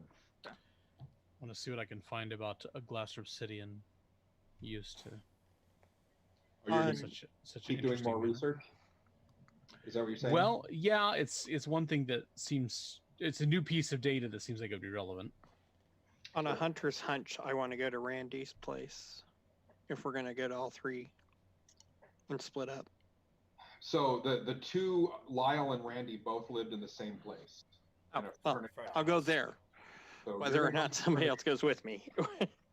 I was actually planning on going to their place also to see if there Okay. were similar tracks. I'll meet up Then with you there. I'll head to Kay's house then. Okay. Try to hit both at once. And Javier is hanging out, continuing to research. And I would have explained what type of tracks I found, so you'd know at least what to look for as far as that goes, Yeah. if you're interested. All right. I mean, I could see the frat boys driving a Jeep Wrangler or a crappy Hummer or something like that. Yes. So why don't we start with the frat house? No. Yeah, we'll start with the frat house. So the two aspects for the frat house are where red solo cups go to die, and too much money, not enough taste. Should have been called my. the Glug House. Yeah. I think that's their nickname. Yeah. Too much money, not enough taste. They the place is lively and active, and when you guys get there, it's getting to be about 9 at night now. You guys have been following your clues a bit, but are actually probably closer to 10. But here, at least, things still seem very active. There are some students sitting around making a desultory effort at studying, but most of them are playing PlayStation games or drinking or playing beer pong or all these stereotypical things that we believe go on in fraternity houses. That we believe. Yes. It's all theoretical. Yeah. That's Never been horrible observed. stereotype. It's as represented in the movies, so we know that's not true. Yes. Yes. Of course not. But as you guys come in, you're noticed, and the guys who are playing, or a couple of guys who are watching the PlayStation game get up and walk over to you and say, "Hey, who are you?" Yeah, friends of Randy and Lyle. Randy and Lyle. Are they expecting you? I'm gonna have to say no. Yeah. Well, okay, hold on. And the one guy, while he was speaking, turns to the other one, and that guy goes running upstairs. And he says, where do you know Randy and Lyle? I caught up with them at the morgue about 20 minutes ago. I wasn't gonna go there, but okay. They're at the morgue? Yep. Is that a club? Yeah, everybody's dying to get in. Very exclusive one. I set you up. Now I want that club. All right. Yeah, we know this guy Roger. He throws killer parties. Guy comes back down and he shakes his head. And he says, "Yeah, I know they're not here. They're now other people are starting to pay attention. Are they dead?" It looks like it. Would you possibly do me a big solid and do you know So what they were planning to do yesterday? are you cops? Yeah. Just gonna let him take point on this. Make a overcome roll for guile. Good luck. Ah! How'd we do? Oh, Yep, I'm good. Roll that right into sarcasm. all right. Yeah. I'm a fucking cop. So we have a fail. Yeah, faction police.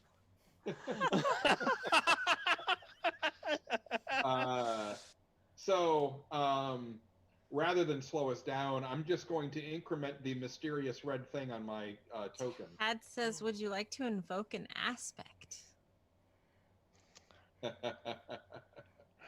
Yes, if you wanted to, you could pay a fate point I could. and invoke an aspect, either one of yours or one of the ones in the house, an aspect that exists, and explain why that aspect is going to change the outcome of the roll.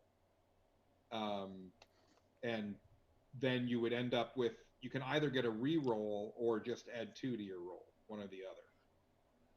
So that's how we use the aspects. Okay. So the aspects of the house are where red solo cups go to die, and too much money, not enough taste.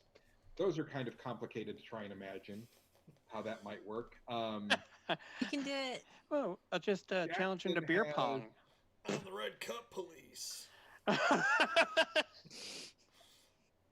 Jackson has, let's see, adrenaline brawler, easily confused, bodybuilder, and helps the helpless. So maybe, just maybe, that you have this aura of somebody who champions the helpless and is there to help people. And that, because that's who you are, that aspect, if you pay a fate point, is going to help you turn this around. That sounds like a plan. All right, so then I will. Right. And how many fate points do we have? Everybody has 3. That's the green bar. I have 2 now. Yes. Okay. but yeah, it's in the lower left corner of your character sheet. Set my dial back down to 0. I'll move him closer just because I'm keeping an eye on you. See, no, I really, something horrible has happened, and I need some information because I have to find out what happened, and I have to make sure it doesn't happen again. They now there's a small crowd gathering, and they very quickly explain that a bunch of them were out last night and just hitting one bar after another, and the two of them around midnight got phone calls, each one of them, and they connected with each other and took off and didn't tell anyone where they were going. But that was the last time anyone saw them. They never came home. The joke around the house was that they had been invited to some sort of big sex party somewhere, and there were a lot of speculations about where that happened. I hate to follow that up with this question. How do you feel they may be connected to Kay? I wrote down the last name. Waters. Waters. Who? Kay Waters works at the university. Yeah, I don't know. Who is she? Are either of their phones here? Okay. One of the guys runs up and checks, but they don't come up with a phone. Okay. Better yet, can we also get the numbers to those phones because we have not yet retrieved them? You can get the phone numbers. They they volunteer showing you guys a bunch of social media posts from last night, Instagram pictures from out drinking and stuff like that.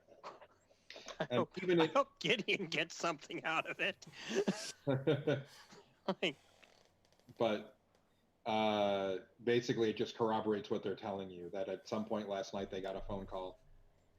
But that's about it. And then they Gideon, dropped did off you right want to after. try anything? No, he pretty much got all the hit points I was gonna try to hit. Yeah. Although I do want to go to the last club that they went to at that point. Okay. All right. Well, let's jump then to Felton at Kay's house. So her house has the aspects Ramen and Gutenberg's love child, because the house is just full of styrofoam cups from Ramen and books open, scattered everywhere. You're able to easily force the lock and let yourself in. Okay. And you feel a wiggle of discomfort as you enter the house. Okay. But nothing that keeps you from entering. You, as somebody who's aware, you suspect that there's a threshold here that is very lightly warded. Okay. But it's not something that prevents you from entering, but Not more really powerful geared towards my be able to kind. get. Yeah. Right. And nothing is finished here. No meal has been finished. No project has been finished. Everything is just scattered. There's a basket of laundry that's half folded. Nothing gets finished in this place. What would you like to do here? First, I'd like to try to find her computer. I'm assuming her computer's probably You can around find here her computer. somewhere.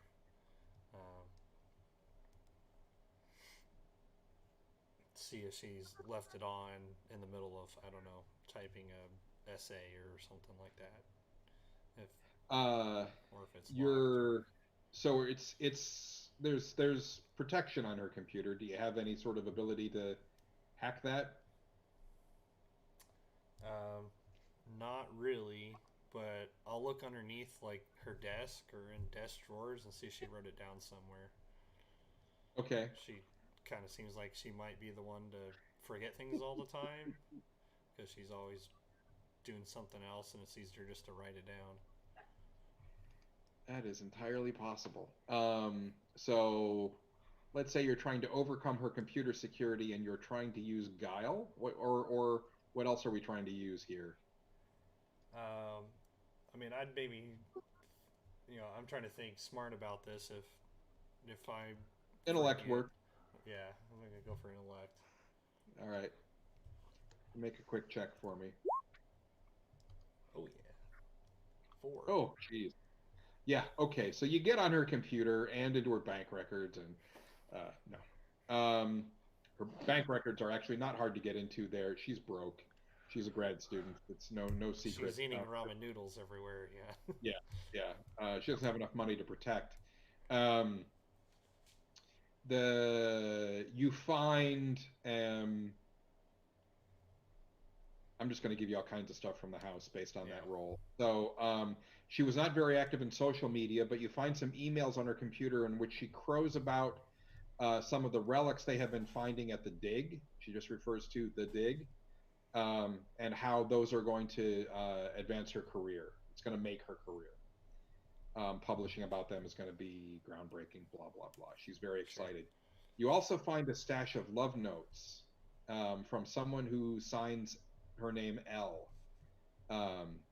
Read it through those notes makes it clear to you that this must be her professor, Okay. Lenore Pernall, the professor she's working with on her PhD. Bum, bum, bum. And it's clear that the two of them had some sort of relationship. Okay. You also find tucked in a closet a case that contains some well-kept magical paraphernalia, and that's about all you know about what you're looking at. Okay. Well, I have an idea of somebody who might be able to identify these.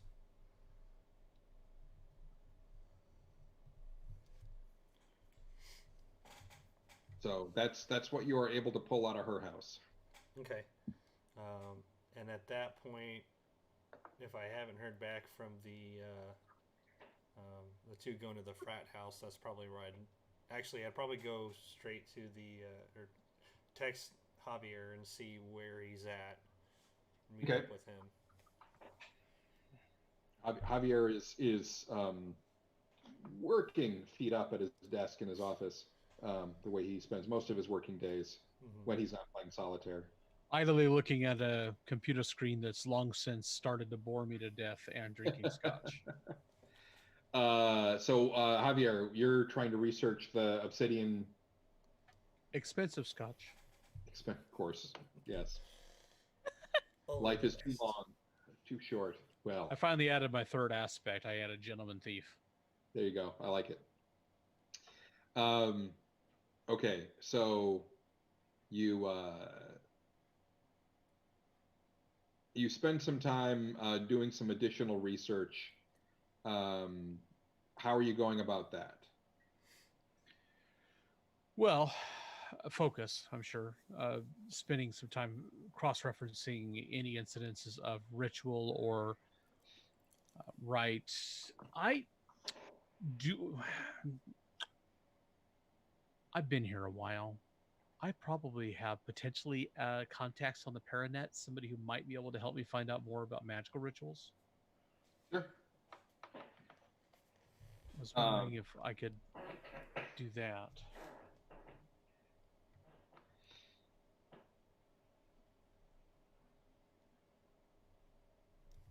Which would, I'm sure, Well, focus would- require... Yeah, so that would be probably either flair or guile or something. Guile, maybe I was like- thinking. Yeah. If nothing, so basically I was wanting to see what I could find on my own, cross-referencing, especially cross-referencing any of the information I've already pulled up to see if there was any mention of those kinds of ritual elements, and that would require focus or guile turning up nothing, guile to contact somebody or leave a message for somebody and see if they can get back to me with any information about ritual elements similar to those factors. Okay. Well, let's start with the focus check. See what you find yourself. Good. Let's see. Got a -1, so not much, probably. Yeah, so that went pretty badly. Um, do you want to try and invoke anything to turn that around, or do you want to just accept? Well, the thing is, I could only, I guess I could invoke to reroll, couldn't I? Yes. Because as immortal lore keeper, I've been collecting information and old books and such for a long time, and I got a pretty good idea where to look for stuff, Yeah, that makes sense. obscure stuff. So, but do I have it? Do I have a fate point? Yeah, I have 3. You have 3. Okay. Couldn't remember how we started. That's right, the refresh and all that. So, just reroll it. Yep.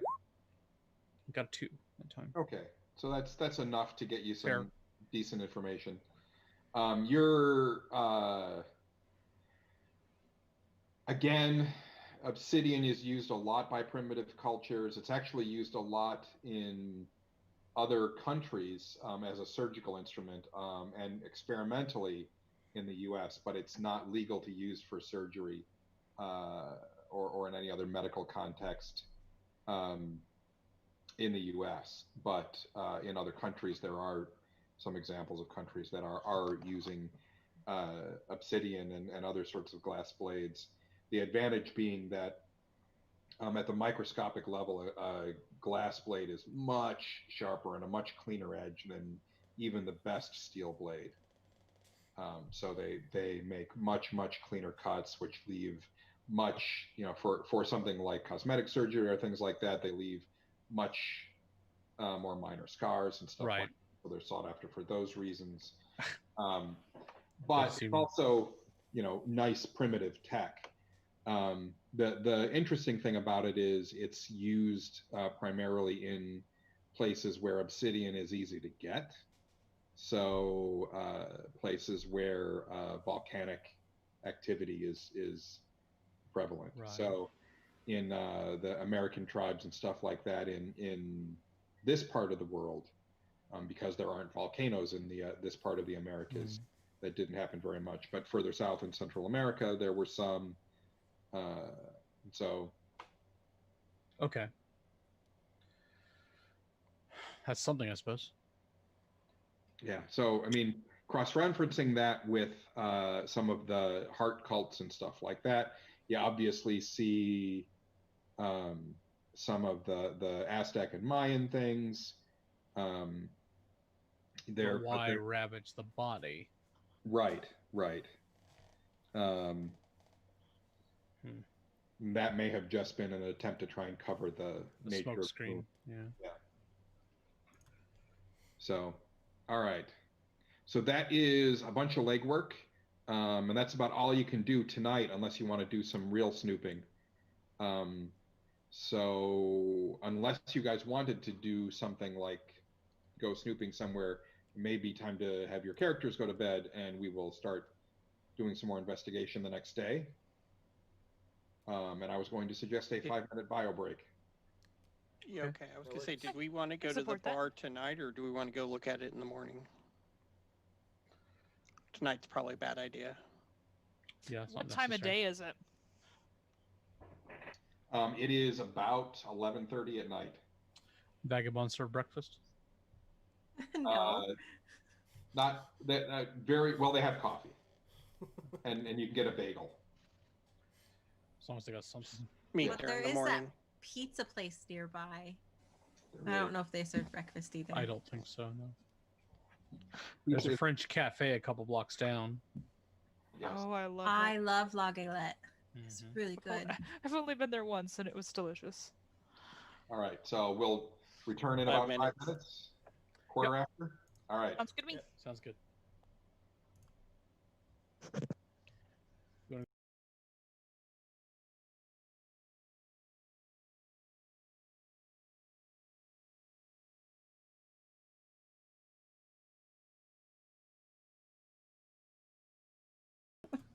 I'm always here. Always here. So I want to thank everybody for being here tonight. You guys are awesome. I'm Jess. I'm the one that's reddest rabbit in chat with you guys. Sings intermission music. Thank you, Pearl.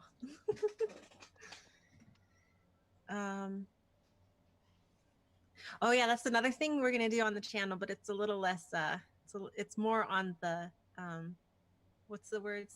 The other related topics.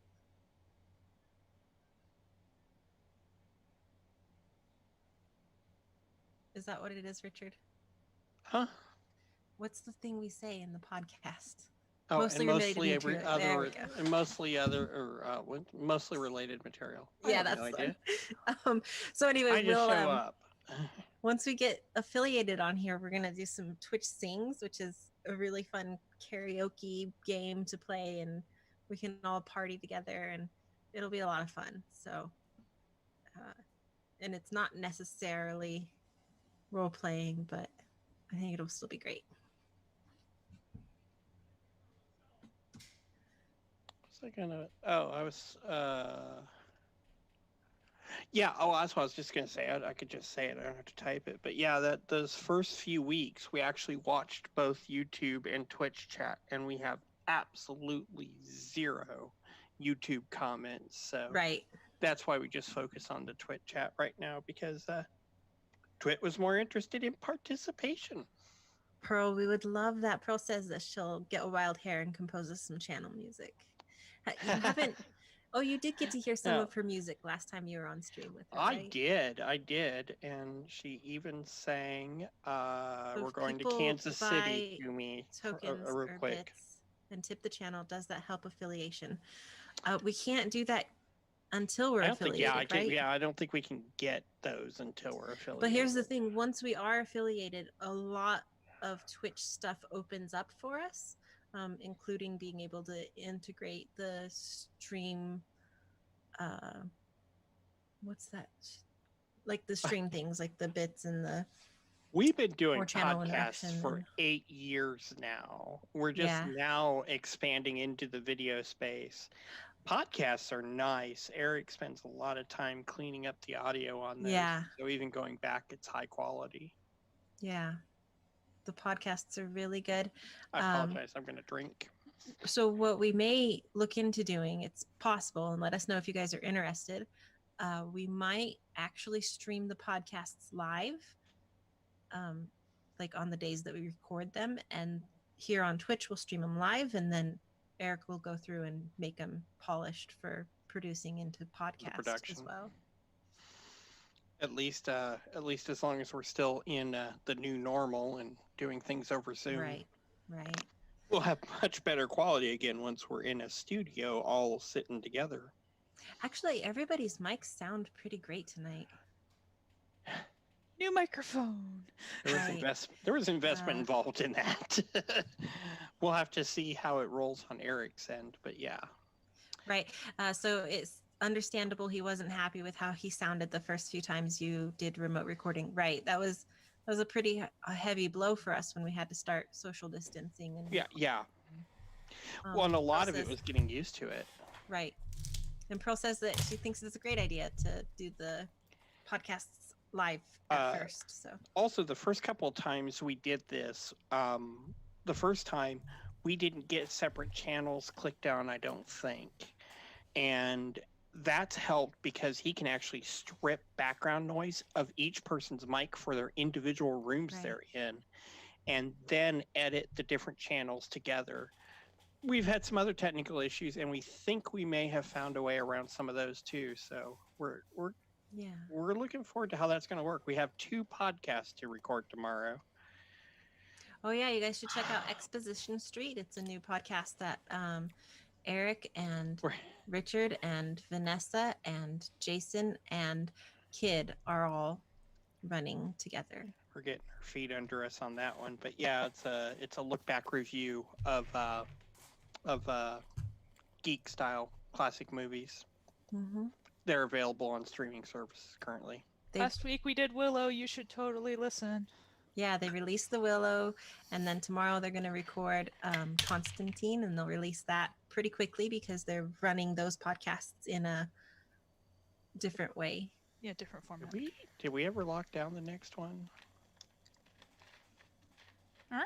I think, don't quote me on this. I think our next movie is going to be because it's Jupiter Constantine Ascending, this week, wasn't and it? then Jupiter Ascending. I think that's I'm what on we were it. leaning to. You guys should do Dragon Slayer. You should do. I think it's on the list. You have I'll a write it down Hawk- just in remember case. Hawk the Slayer. Do you remember that? That was some seriously terrible, awesome fantasy movie stuff. It's got Jack Palance in it as the bad guy. So you know. I would love to do Lady Hawk, but that's a whole. Yeah, that's currently not available on our streaming channels. Well, I I don't know if like. Hawk the Slayer. I don't know if you can. Was Exposition Street shared on Discord or where was it? I'm shared? I'm getting to it right now. Okay. It's on It was on the, I think, Is- Prismatic Tsunami Facebook page. yeah. It is on the Nice. prismaticsTsunami.com website. What are we talking Okay. about? I couldn't Where find it Exposition- on the Exposition website 3. the other day. Because it currently, we just got it started, so we haven't started propagating it to even the other podcast channels yet. We're still working on Need to pull. getting that together, Hmm. making I'll sure put it's it- done right. I'll put a menu link under Prismatic Tsunami on the site too. Awesome, thank you. Okay. Here is the link to Exposition Street on the Prismatic Tsunami website. And so you guys can check that out. It's a fun new podcast to participate in. And I would love to have thank you, before Carl. and after discussions about the movies and the podcasts. How do you Thanks, mean? Pearl. That's so sweet. Yeah. We really appreciate you guys all being here and hanging out with us tonight. We promise we're going to get the technical difficulties down. They drive us as crazy as you can imagine. Oh, 2-3 man. years from now, we're gonna look back and think, "Wow, we've made some improvements." Well, all I need to do is take a screenshot of my software tool You have here to I configure use to put Huh. all the audio together and stuff. So when I inevitably have to adjust it when we run other games for whatever reason.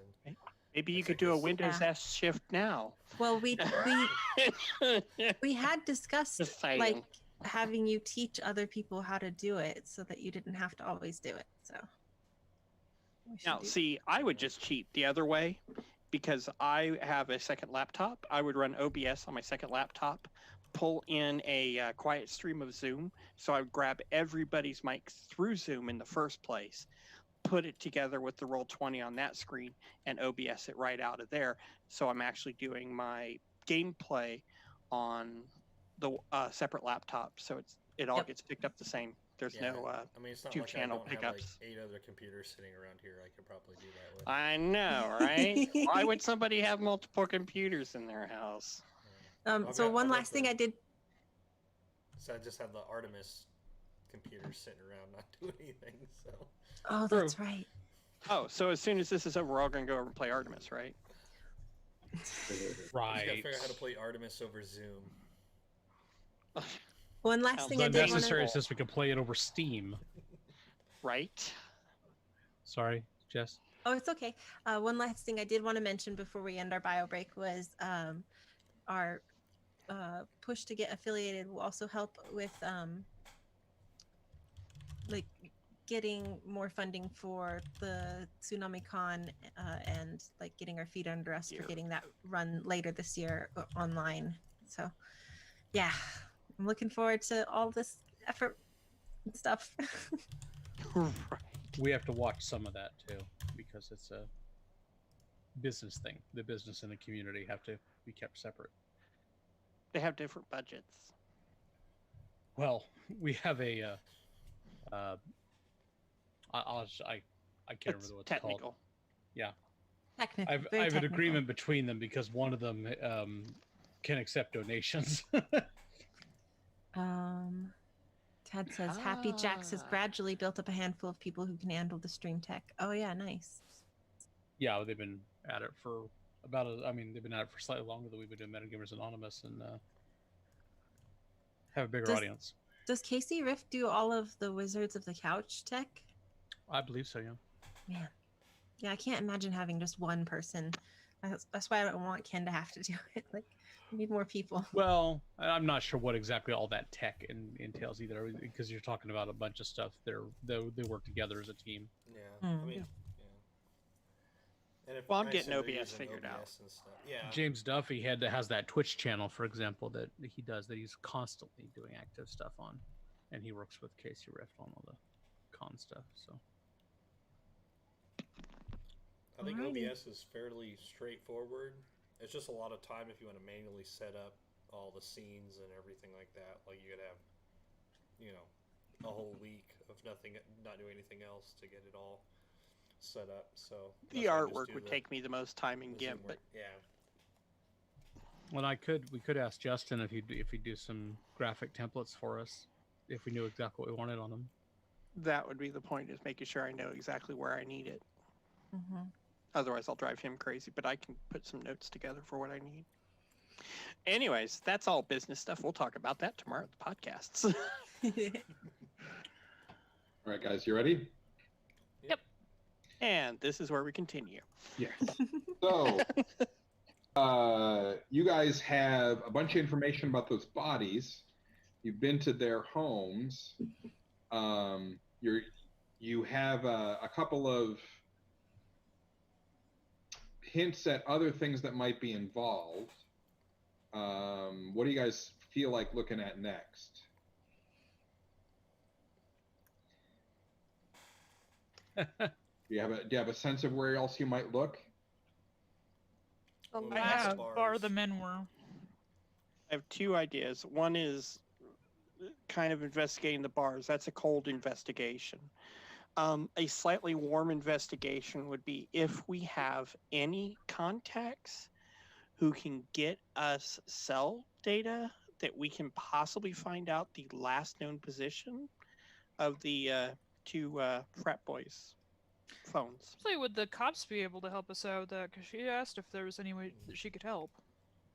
I'm not calling her. The other thing is maybe we could put a tail on this Lenore, being that there's definitely some sort of love connection between Kay Waters and Lenore, and there's some sort of dig site or something that if she's So it's a not very going to interesting it, we idea can- as well. We can Do locate. we know where the possibly locate dig site is? No, that's another reason we need to tail Lenore. So we need to tail Lenore, and we need to see if we can get someone to trace the cell phones. I mean, I didn't So, find any information on where it was. in her notes. An archaeological anthropological dig is not a thing that is hidden. It's probably something that is very easy to look up on the university, since it's a university project, pretty easy to find on the university website. So that will not require a check for you to get the information about the dig site. Right. There's news articles that will tell you a wee touch of Google foo when you're there. So the dig site is definitely an opportunity. Is it Anything reported with the driving dig site that distance, would or- seem like it would relate, or is it something we need to investigate? I About the think dig site? Was that John? You were asking about the dig site? Yeah.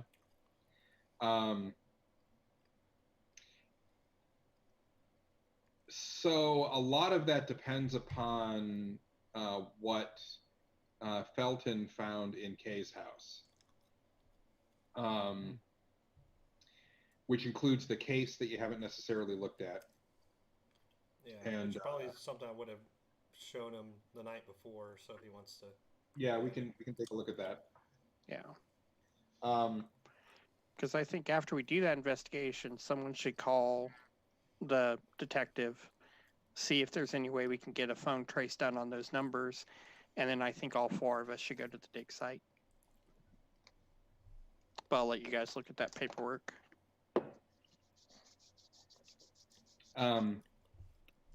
yeah. So there is the dig site, and you could try looking at Lenore's house as well. Those are the two obvious choices. It being morning, the dig site is going to be active, and there will be things going on there. Lenore's Where- house may be empty. was going to say, is Lenore not likely to be home? Lenore is, when you look up the dig site, Lenore is the lead investigator on that dig. So she's likely to be at the dig site and not at home. That sort of thing. Okay. Someone want to go check that site out? I'll check our home. Well, I think the site's probably kind of far away, isn't it? I mean, it's not like... I think It's a couple hours outside of town, yeah. Whoever goes is going to be doing that for a while. What's I the think case? What's the case that you had opened? What were you talking about there? Oh, there's some magical paraphernalia. I have no idea what it is, but maybe you can make some sense of it. Not to be too gimme, but gimme. What's in the box? I'm sure I could be persuaded to take a look. Yes. So the box, it's so in comparison to the rest of her house, everything in this box is kept neat and tidy. It's difficult to tell, but some examination of the materials there. She's got some journals with some notes, which aren't fully narrative in their description, but she is talking about relics that she was finding at the dig site, and it's clear to you that she is a focused practitioner like yourself. Burn it. And that her particular gift is object reading. And so she's getting impressions and stuff all off of these relics. It's why she's interested in anthropology and archaeology. Justice says it's obviously evil. I agree. Yeah. But that doesn't mean we're going to burn it. There's one account of a feather token she was handed a few days. Her last entry is about a feather token. And her description of the experience of reading that object is like a bad dream. The person who wore the feather died horribly burning. Well, burning doesn't necessarily sound like a similar mo or anything, but that is something of a bad omen right there. Yeah. Anything else of interest in the case? Just those notes and the indication that she was some sort of a minor practitioner. Was? Yes. No, she is now a heartless husk. But as a practice, as a focused practitioner like this, she wasn't likely to require any special teaching or anything. So it doesn't necessarily point to her working with anybody. But it obviously could have made her a target. Yeah, might have. It would have made her, you can imagine, a very useful subordinate for somebody who was really trying to advance their career. So you could see why somebody might want to try and have them on their team for a dig like this and stuff like that. But that's all you can find in that particular case. And that was from Kay's apartment? Yes. All right. As a Knight of the Cross, would I be able to like tell if there's any items with any particularly evil auras or anything? Certainly we can expect that you might feel something along those lines. You don't have any of the really informative gifts that a full wizard would have, but you don't get anything like super dark evil off the case. Okay. Or any of her little, I mean, it's mostly crystals and stuff like that. None of the trinkets have like inherent evil in them. Gotcha. No. It looks to you like the minor practitioner stuff, but some of the descriptions of the things that she's been able to touch, but she doesn't have here, do sound like bigger mojo. Gotcha. We'll take out a pocket watch. Well, I do believe now is a prime time to investigate Lenore's domicile, so I'm going to go ahead and do that and see if I can find, a freezer chest full of hearts somewhere. Blow this whole thing wide open. Anybody going to go with Javier? Yeah, I'll go with them. At least stay around outside in case somebody's either watching the house or targeting Lenore next, and somebody starts poking in their house. Is everybody going? I think my car's maybe. only a 2-seater. Someone's gonna have to drive. I'm just saying, if our next stop is going to be the quarry, if we all intend on being there, then the house is pretty much on the way. That's what I was thinking too. Sure. All right. So we will start with Lenore's house. All of us? Sounds like you're all going. Right. So, I own the mystery machine. let's make a concerted effort not to tromp through the place like a herd of rhinoceros. Those things. Rhinoceri. Look, it was one vase. I don't even see what the deal was. It was just blue and white. You guys approach. It was Ming Dynasty. Yeah, house so it was looked- old. The house looks dark and Rather. quiet as you approach. You step up onto the porch of the house, and Javier, you're immediately aware of the very powerful wards that protect this place from magical intervention. That this is a serious practitioner. This is not a dabbler. Let's see. I'm going to sit warn in the car down everyone. the street. Yeah, I have. I have 2 thoughts. I'm gonna think about that. Yeah, still 2. Either we can send Gideon and see if the wards are capable of doing anything to him, or you can wait here for a moment. I'm going to see if I can get in without immolating anyone. Okay. I am going to. So those of you with magical natures, which is everyone but Jackson, you do feel it very difficult to enter the house. Jackson's the only one who, because he doesn't have magical nature to him, has no sense of the wards at all. I don't even see what the problem is. Why are we sitting here staring at the house? Everybody else feels a need to be invited. I go try the door. That's what I was just wondering. I go try the door. Door's locked. I'll unlock it.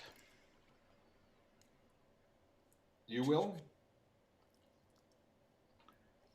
Or is I'm Jackson gonna unlock? I'm not breaking in necessarily. I'm just relieving a tumbler from its current position. I All don't right. have to cross the threshold to do that, do I? Call it a super dark gray area. But that's all right. It's We're not gonna hard to enter yeah. a house that's burned to the ground. How are you going to approach the attempt to disable the lock? Force, obviously. I'm going to use a pickup truck. No. I'm going to look the other way because this is probably all super illegal. Dudes, I have my lockpicks right here. Oh, what? Let's not make it super obvious that we were here. Just leave her an IOU when you break her door down. Oh, I'm Lord. going to use my intellectual capability to very carefully, succinctly, and precisely manipulate the lock without going 1 centimeter closer to the threshold than I have to. Okay. Pearl thinks you should use the pickup truck. I'm kind of in agreement, actually. Is that how it works? The more adjectives you use, the better your chance of success? Oh, apparently. All right. I stand corrected. And if I need to do better than that, I can. Yeah, better than superb. Thanks. I can. I can do epic. I can invoke my gentleman thief aspect. So, I need to move you guys. Whoa. I clicked on the wrong thing. I need to get myself back into the game. Uh-oh. Uh-oh. I have done that more than once. And this is when not being a pro user really hurts. Those 15 seconds are really long. Oh, I didn't even realize that was a thing. Yeah, it makes you wait. All right, so Lenore's house. You guys should all be at Lenore's house. I see Lenore's house. My super, super high-tech, very fancy map. I'm going to wait here. Um, Actually, I'm going to wait over there. Whatever. See, I'm pretty sure I was in a car down you're- the street. you are trying to pop the lock. Yes. And Felton will be way over there. I'm probably still trying to open the door without busting it down. How you were going to approach the lock with guile? Intellect.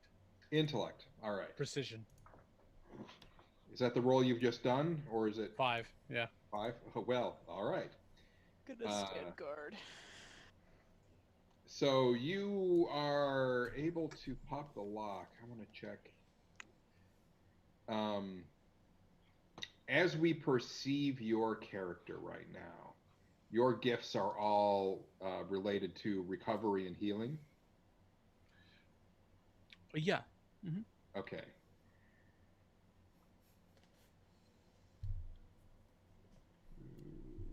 Yeah, I don't particularly want to be immolated, but if I am, Yeah. it's a minor setback. Okay. I'm also not Alright. looking to break a threshold if I don't have to. So, since that can significantly reduce my recovery and healing in all likelihood. Yeah. So the door swings open, and you can see into a living room. And there's a dining room, and beyond that, there's a kitchen. See, the door wasn't even locked. Well, it's not locked now. I can see into. The living room. Let's see, what aspects did I put on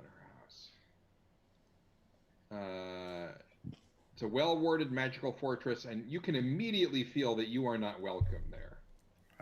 The house is dark, it's quiet, it's very still, and it feels very, very much like you shouldn't be there.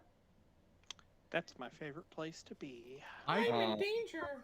I took 2 steps away so fast he didn't even notice. And I step in. Are you going in? Yeah. Okay.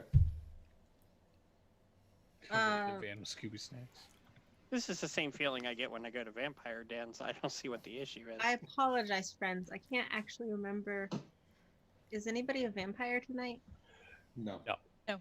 Okay. I'm a werewolf. That's about the thing. Or bear. Well, werebear, but were creature. My character is immortal. He found the Fountain of Youth in the early 1400s. Yeah. His immortality is not based on feeding anybody else. He's just somehow able to recover from his wounds. Justice, it's never a good thing when the GM asks what traits your character has. Never. All right, so you see the living room. The living room is striking primarily because of its complete lack of technology. There's no TVs, it's just books. There is a Go board, but other than that, there's no sense of any sort of life other than reading and study and that sort of thing. But everything seems very well organized. Freezer chest full of hearts by chance? Not obviously. Not the living room. Not in the living room. No, dining room beyond. You're Has, right. Check the dining room. dining room beyond. You can see. Are you going in? Yes, I am. Have fun. After giving him a 2-finger salute. It's very dark in there still. I'm going to look casual. Tad says to make sure you pay attention to the fact that a Go board is present. I'm not sure what a Go board is, so. Go is that game that you play where you With black and white have stones. the little black and white stones and you take over Yep. territory. Try to on a control board. territory surrounding other. Yeah, stones it's a and stuff. metaphor for good It over is. evil. It is the game. It is the game that all the rest of that shit's all based on. Yeah. Okay, well, I've never played Oh, that dear. one at least. It is the game that the ancient Chinese stole from Hasbro. As goes up Oh, you've read the Richard- copyright case too. Be sure to check in the basement with the basket and the rope and the lotion. Yes. Oh gosh. Oh wait, the- what? You know, if it would just put the lotion on its skin, it wouldn't get the hose again. The dining room looked not fancy but serviceable. Nothing special about the furniture. There's no sign of fancy china or anything like that. It also doesn't look like it gets used very much. Go into the dining room where you can see the kitchen. The kitchen looks lived in. It looks like any meals that get eaten there get eaten over the sink. You can see this hallway here and the office. The door to the office is open. In the office there, it looks like it's a bedroom that's been converted to an office. Right. But right now, the furniture is in the center of the room, and there is a plastic tarp against the far wall. Looks like the room's being painted, but there's only tarp Oh, on the far wall. wait a minute. Something about a tarp. Nope. Nope, no clue. I'm gonna go look in the kitchen. I'm I gonna think go it's a look. fate point back there. Yeah, I'm sold. He Totally just down for compelled that. himself. Give him his fate point back. Oh my god. This should be All important. right, so you step into the kitchen, and Well, he told me to look for hearts in the freezer. I need to think about It's this. a metaphor, you moron.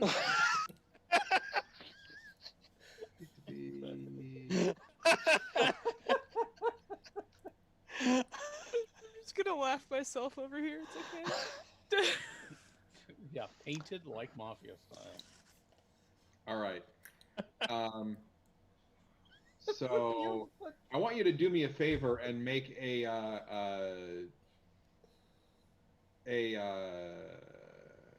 check. We'll call it intellect, unless you want to try and use something else. But Okay. this is basically how are you? What are you using to be aware in the as you move into the room? Are you using style as you sneak in? Are you using intellect?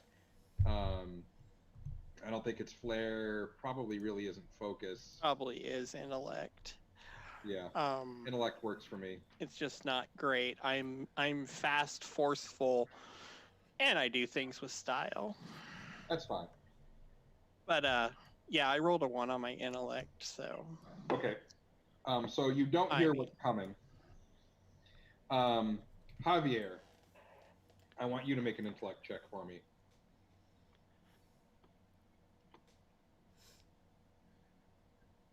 Get back to the sheet. What was the check? Javier, intellect. Intellect.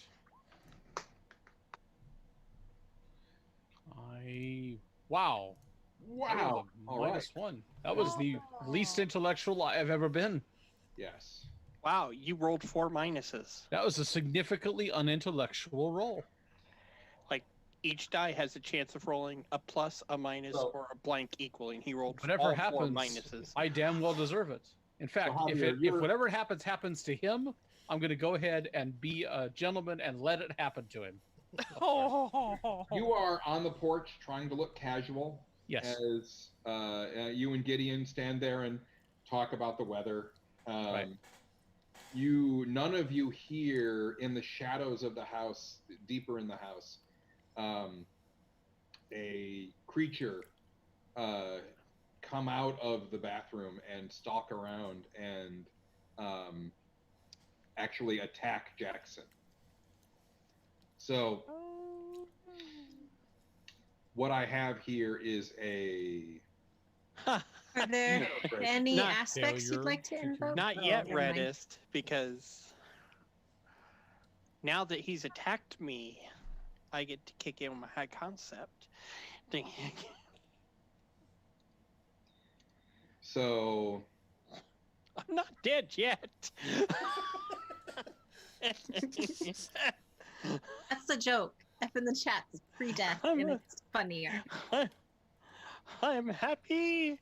I'm happy.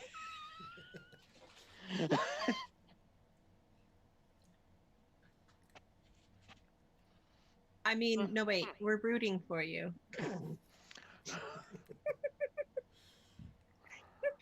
all right. You got So this, Jackson. all right, we are. So now this roll will be an attack roll. You actually hear it coming at the last moment, and its surprise on you is spoiled. Basically, it failed its attempt to try and create an advantage by sneaking up on you. So you don't even necessarily hear it, but you feel the air as it rushes at you, the air that precedes it being pushed ahead, and your reflexes kick in. Heck yeah, they do. And so it is going to attack you from ambush and roll really freaking badly. So badly, I'm going to spend one of my damn fate points myself, because that's what they're for, right? Yep. I'm going to re-roll.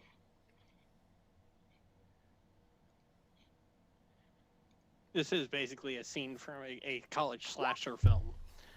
That's better. No, that's gonna leave a mark. All right, so you have been hit by an attack that is doing that is at 4. You can try and defend against it. What would you want to use to defend? And probably not focus. Yeah, no. I am.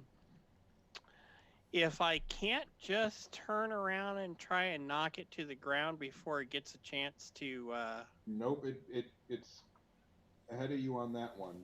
This is Yeah. just its attack on you.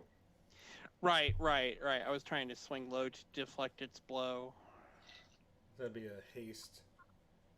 Oh, is that haste? Okay. I was gonna Yeah, Yeah, say that Dodge would be, out of the that way would or be how something. you would defend. Would be to just try and scuttle out of the way. that's probably how I'm gonna roll. Yeah, that is how I'm going to roll it. All right. Gonna try to dodge and maneuver. So you are competing against a 4 that was its attack on you.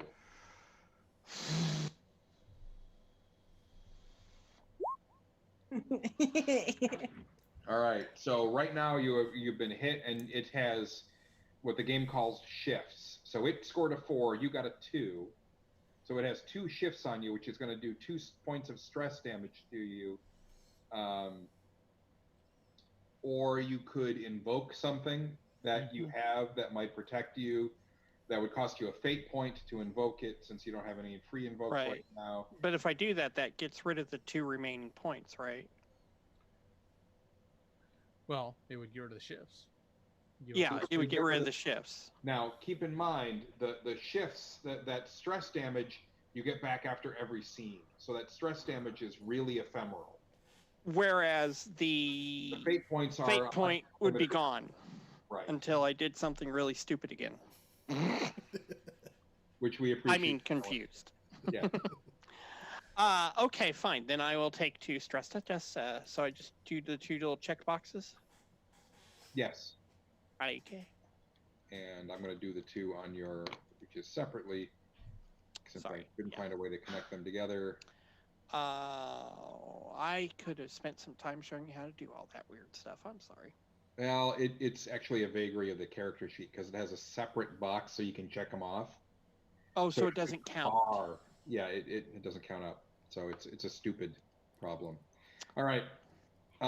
So that's the Shadow Drake's turn. I will let you go next. All right. Well, I forego checking the freezer. This is so what you have is Always slacking off. it's called a Shadow Drake, obviously. It is a lizardly thing that seems to be Lizard Illuminati. Sorry? Lizard Illuminati. Yes. Oh Lord. It is roughly the size of a Doberman. It is scaly. It is dark. It seems to be wrapped in shadows. Everything seems dark around it. But it essentially seems like a dragon. TPK. Oh no. All right, what are you gonna do? TPK? What? Okay. So I scream, Javier! And I go to try to... Don't announce it to the neighborhood! Pump. I'm going to try to attack the creature. And force it away from me. Okay. Actually, if I could push it towards the living room, I want to, but let's see. Let's not get ahead of ourselves. So basically, I'm doing a forceful attack.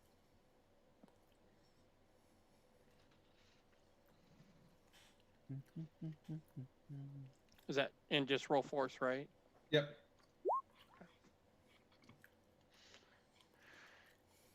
I'm the captain now. Nice. It gets only a 0, so it gets a 1. So it's going to suffer 3 stress from that attack. Cuts to Javi on the porch, humming, Don't stand so satisfied from close Hamilton. to All right, me. so you can decide who goes next in the party. Oh, I do. Everyone run away. I would hope Javier hears me yelling at him. I kind of casually look over my shoulder that direction. Says, "You don't have to announce it to the." Oh my! What you see is a guy who's basically fighting with a CGI fog of war kind of thing. Like what you Right. see is shadows, Right. and between you, like there's enough light you should be able to see directly to Jackson. But what you see is this ball of dark between you and him. You're going to have to bring it outside. Each room is a Come here, zone, boy. and you can move freely into a zone on your turn. If you want to move beyond that, it's going to have to be a check of some sort. So if you wanted to move from the porch, which we'll say you're on, even you're sort of half on it, you can move into the living room for free. Me? But to go into the dining room, yeah, if you wanted to. It doesn't sound like you want to. Across the Don't worry, threshold? guys. I mean, True. I have no Chat idea has what that. I have no idea what that would do to my defenses. Chat has the soundtrack covered, you guys. No worries. Yeah. Oh, cool. So, anything, Javier, besides encouragement? No, actually. Who would you like to go next? Gideon's right behind me. Yeah, Gideon. What would you I'm like? gonna kind of point it. I'm gonna Gideon. The door. Get in. Okay, well on that, I would Seems probably to be some sort of shadow demon. I would probably look over and see something very similar. I think this is more your territory than mine at the moment. Quite possibly. God's mercy and all. Most days. So the question is, are you saying this while standing on the porch? Dark, but there's like pots and pans crashing and stuff like that, and you two are on the porch going, you, after you. No, after you. Does Gideon have one of the swords? Yeah. Yeah. Okay. So I would actually probably do what I can to charge in to help protect Jackson. The nightly thing. Okay. Yeah. So you're in the front yard. So you reach the porch normally. Then for your action, you can try and move faster, charging in with some sort of check. I assume haste. Would I be able to use right place, right time for my stunt? Hell yeah. Awesome. That's what stunt's for. So let's take a look at that stunt real quick because this shit's cool. You'd probably be in the kitchen at that point. Yeah, exactly. So right place, right time reads, once per session, you may announce your presence in the perfect place to help someone in need, ignoring the usual limits of time, distance, or plausibility. The GM may take advantage of this stunt from time to time to coincidentally put you in the path of someone in need. This does not count against your per session use. Bring- Someone who just showed up beside you. Yeah. Bring the vengeance of the one true on this idolatrous enemy of the chosen people. Gideon is there in the dining room behind the shadow dark thing, just there. And then you can act. You can see when you're closer. Actually, you draw. We do need a name for your sword. Something Greek. Something Greek. Yeah. I saw the 3 days and one of the Persephone? things that I saw, but I don't remember what they were. So this no, that's actually. You could really, call it Sophia, which means wisdom. well, the like Asparachius is the one that Michael Carpenter carries, so it's Something like that. very, very elaborate Greek name. I was trying to think of a Greek name that would sound sort of like Cracker Barrel, Crackle Barrel Cuss or something like that. Cracker Barracles, gotcha. Cracker Barrel, Barracles. yes. Kachiberacles. The It's reason got two why. C's in the second syllable. Right?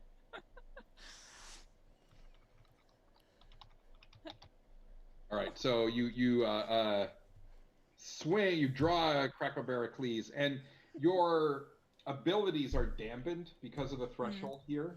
Yeah. So it has rather than you having a level of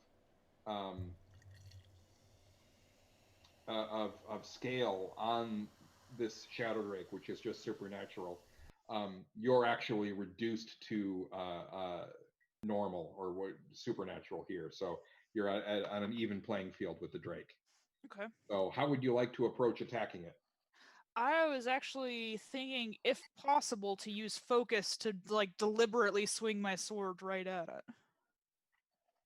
Like very deliberate action. Or force, if force is better. It is not. Okay. That's me. I mean, the example makes that sound like a sniper shot. I will let you use it, but it's going to be at a disadvantage. Okay. What does that So- mean in the system? That means I'm going to give him +2 on his defense against it. Ooh. Okay. Or you could So use one- like force or haste or something. What's your flare? Is that good? Or flare. It's yeah. 1. I Oh. have flare at 1, focus at 3, force is 1. Oh, so the two Or is haste, about- would I be able to do a fast attack? Oh yeah, Okay. this is the definition of a fast attack. We'll do appear haste out of instead, nowhere. You were outside. Fair enough. You did just apparate from the porch to the kitchen, after all. Okay, By so God's will. we'll do haste then. And hopefully do well. Nice. Yes, 3. And here's my defense. Where did it go? Come on. Oh. Didn't much have to worry about it anyway, as it turns out. Yeah. So with the That- +2, that's a 0. So you still have 3. So yeah, you appear there and skewer it. Okay with that. It is done. So we can talk about death in this game and how creatures are taken out. It actually is something that is negotiated. When you Okay. run out of stress, finally, you are taken out of the scene. But how you are taken out depends very much on whether you are imperiled or doomed at the time that you run out of stress. So, and actually, if you are not imperiled or doomed, then the results of you being killed are actually much lighter than it is if you were, or not killed, but defeated in the scene. So the Shadow Drake is driven off, disappears. Chat could dictate how you're taken out of the scene. What could? Chat could. I could help with that, sure. Let's not give him any ideas. We'll but this. No, I like this. Chat's this got case- good ideas. In this case, this sort of summoned minion to protect the house is just sort of destroyed. But So it poofs. Gotcha. yeah, it poofs. But the important thing is there, if you yourself were to be in a situation, you can be taken out for the scene and let your friends finish the scene, but put yourself in a position to not be crippled for the rest of the adventure. If you take on one of those like imperiled, so you see how the stress works. You rolled a 3, it got a 0, so it did 3 points of damage to it. It took that as stress. If it had an imperil or doomed condition, it could have taken that condition, would have been badly wounded or whatever, and then it would still be in action because it still had stress. But if it was even later taken out, it would be in a worse position when it was taken out. Right. So you can force yourself to hang in the fight, make that choice, take that wound, fight on with that wound. So it gives you a lot of control in your the results of these battles that you take. It's awesome. But let's get back to investigating, since you guys have now defeated the house. I sent in Gideon. Have you checked the freezer chest yet? I'm working on it. I sent in the Gideon. You should be fine now. The freezer does not have hearts in it. Actually, it's looking at the fridge. It's entirely possible that Lenore is vegan. I was gonna say, not even chicken. What the hell? No eggs. No. So you guys spend some time going through the house. Yeah.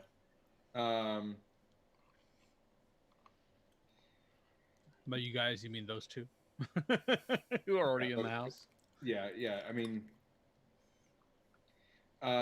you find that there is evidence of that. I mean, there's like pairs of wine glasses and stuff like that in the sink. It looks like she hosted somebody here for dinner recently. There are the tarps and stuff like that make it clear that it's entirely possible that the two young men were killed here. Even upon close examination, you can see drag marks from the living room to the office, scuffs from shoes and stuff like that.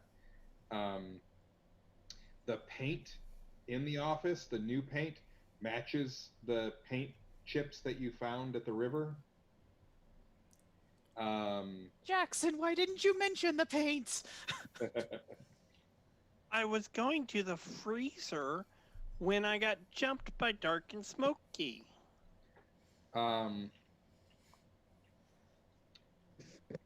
bedroom is where it's clear that there's a lot of magical activity that goes on in this house. A lot of accoutrements, stuff like that. It's also clear that stuff was packed up here quickly. Oh.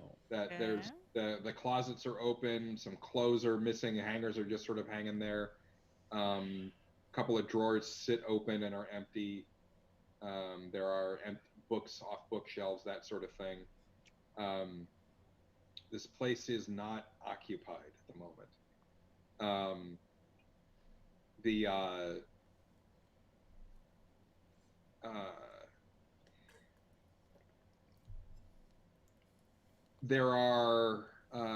There's no computers. There's some handwritten stuff. It looks like a lot of notes and stuff like that were packed up and aren't here. You do find some loose stuff that may have been missed or may not have been important enough to grab related to the dig. So you see some additional information about what's going on to the dig, but not a lot of right back to the dig. Yeah. But hell, all right. We need to contact our cop friends to see if we can get this Lenore located. She's probably at the dig. Sounds like the dig's probably going to be our best bet. There are two things she does. One of them is dead. The other one is the dig. I understand that, but the cop can arrest people. We're just consultants. Well, I think it's time she consulted my fist. Let's go. All right. So here's what we're going to do. By the time they get outside, I'm going to be in the middle of texting that Felt and I are getting bored. Sorry.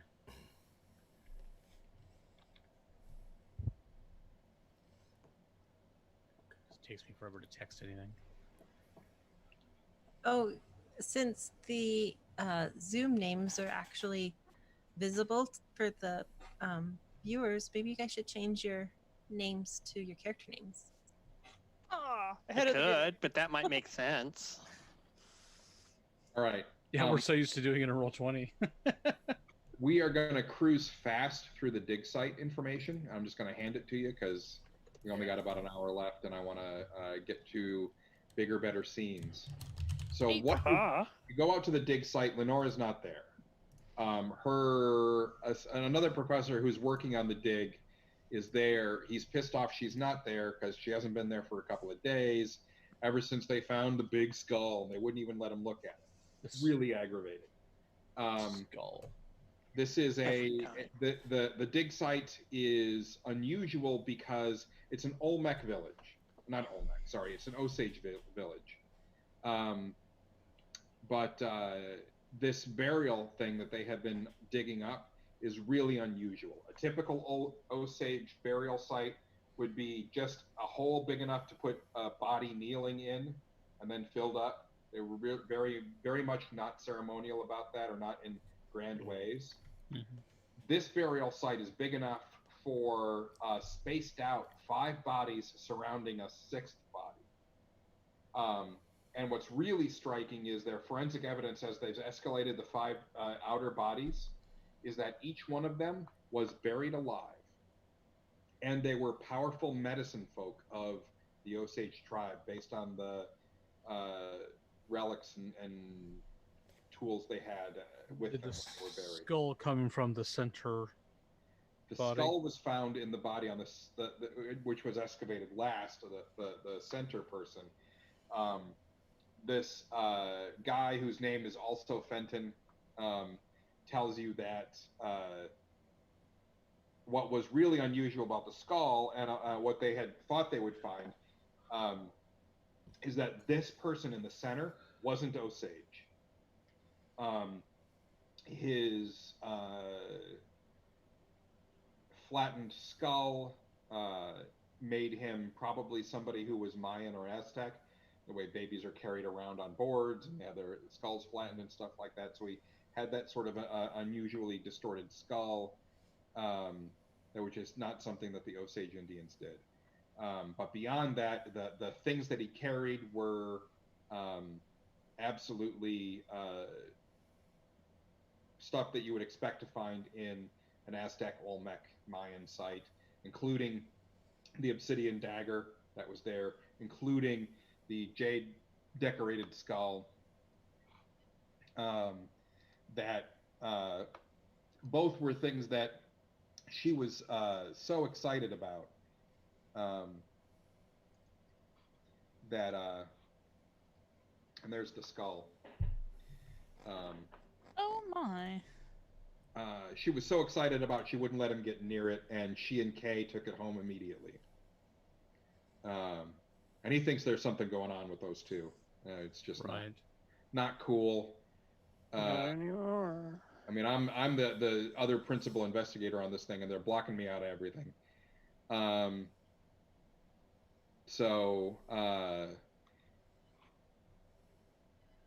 as a somebody who is familiar with magic and has been around, he shows you some quick photographs and stuff like that. Nothing really useful, but Javier, and I would, if we were taking our time with this, might share this with you more privately, but you know, from having lived through the time of the conquistadors, that there were lots of other, I mean, there were the primary gods and stuff like that. There were other little cults and stuff like that. This doesn't look like anything that you recognize from any of the primary religions or anything like that. This is looks like something else entirely.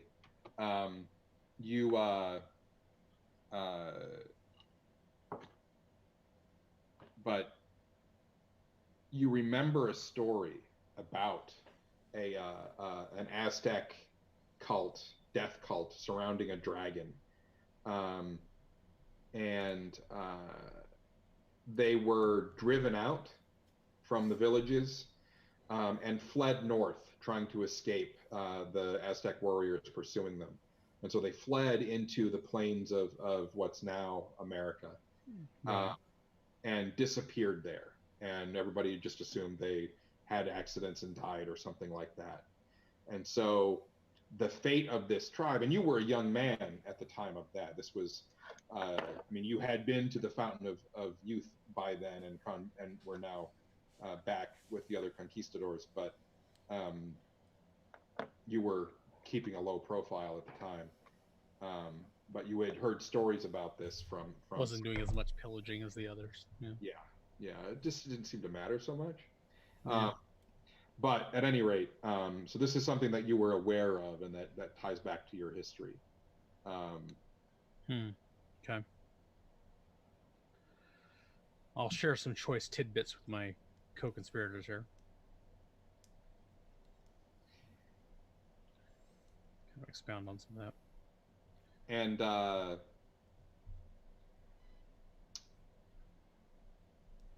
that's when you get a phone call from Sullivan telling you that 4 more people have been taken. And they've got witnesses this time. A Hummer pulled up in a park in College Hill, Wichita, and armed men approached 4 teenagers who were there hanging out and forced them into their Humvee. Or sorry, no, their Hummer. Right. And drove off with them. Just now? Armed men? Like an hour ago. Do we get How- trace on the cell calls? The cell calls were from a burner phone, and so that got them nowhere. Okay. And then the location of the last known locations of the phones were no help either.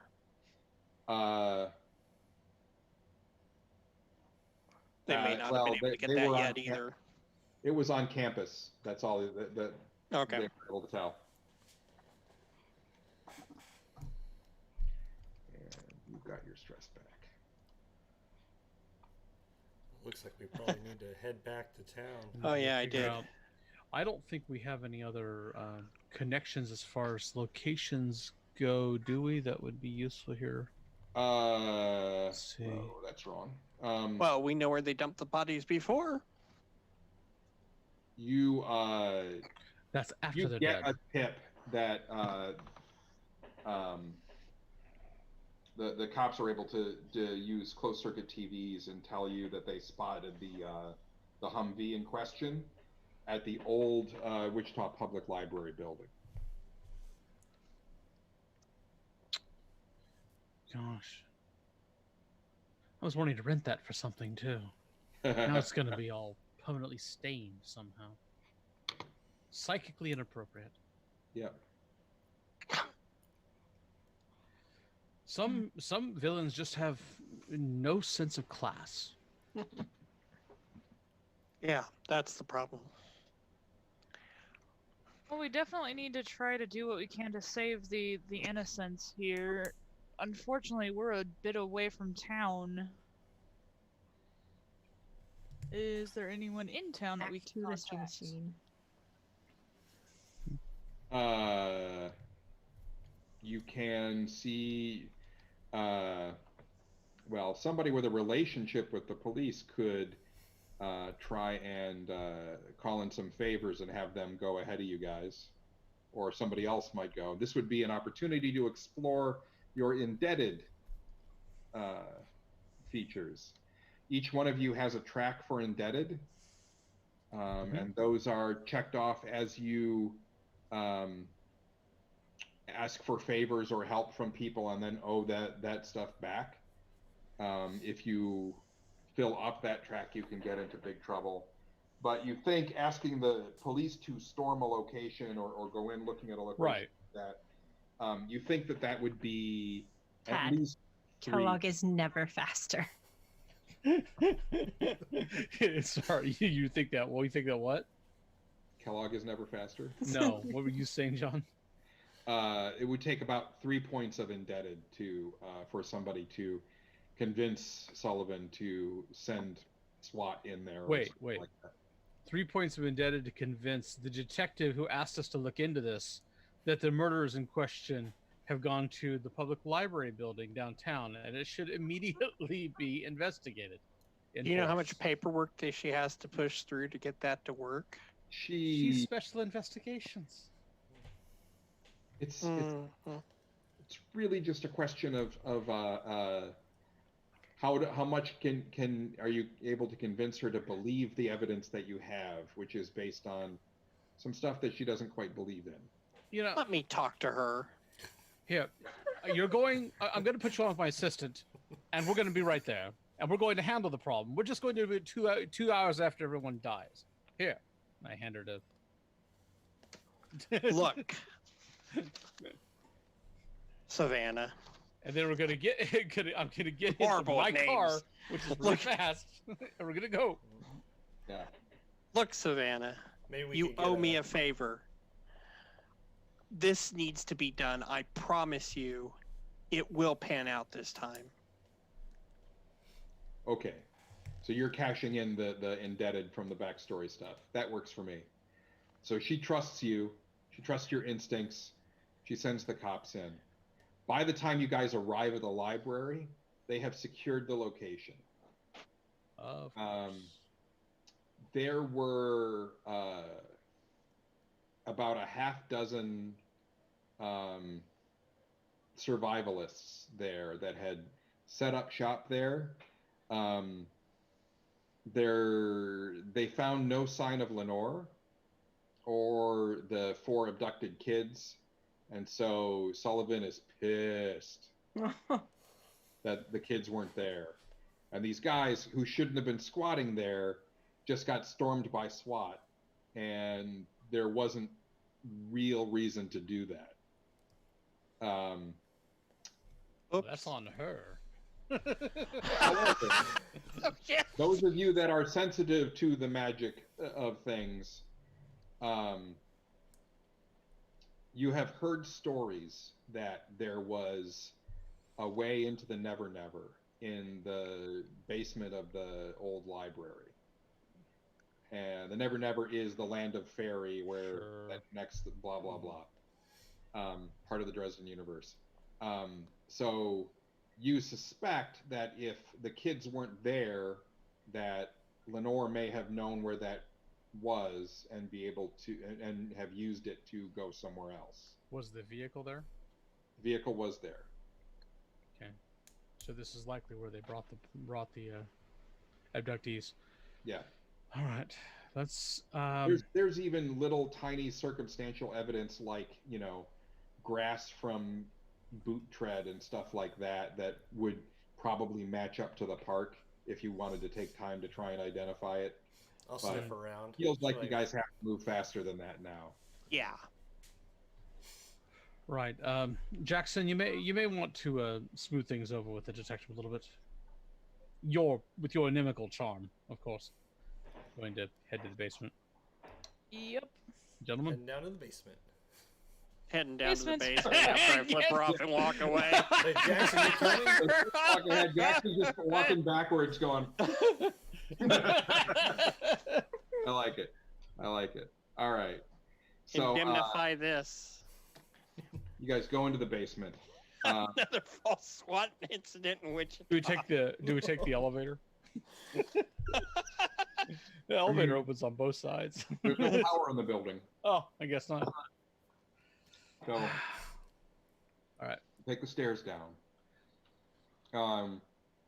It's actually, once you get down into the basement, not hard at all to find where the way must be, because it's very dusty and there's like drag marks through the dust. I do love the must of old books. So they even if just- the books are gone. These tracks just lead into a old stacks area and disappear. All right.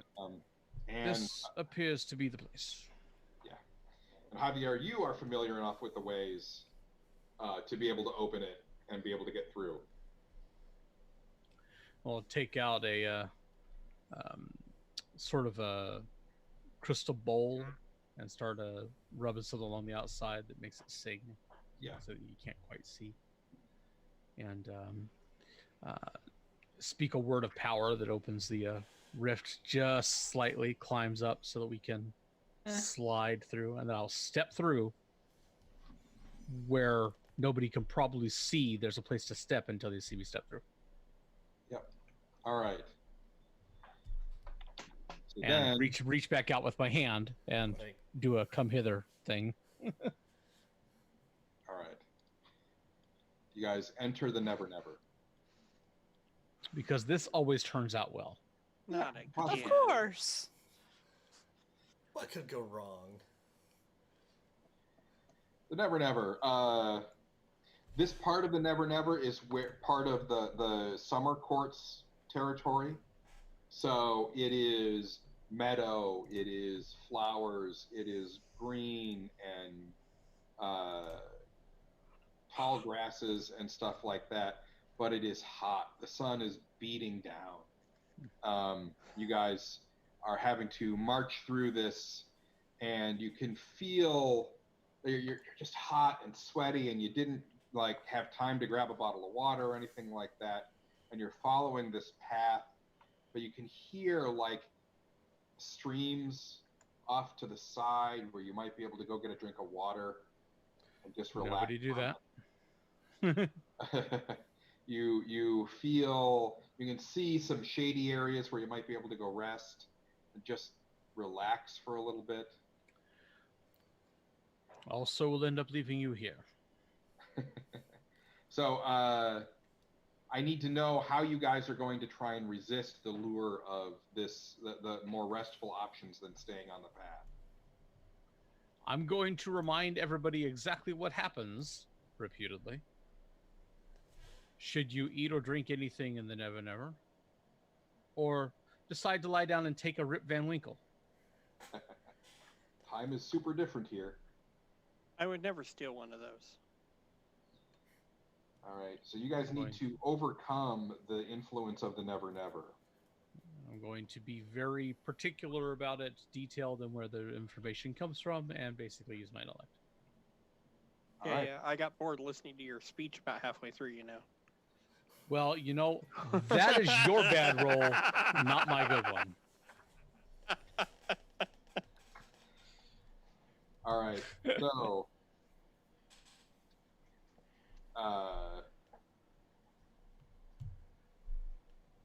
It's okay. Justice would be okay with sleeping through 2020. It's fine. yeah, really, who wouldn't? All right, so you're going to use intellect. That's Javier. Gideon, what are you going to use? Well, upon getting that information, I would assume focus to just try to distract completely from it. There you go. Jackson?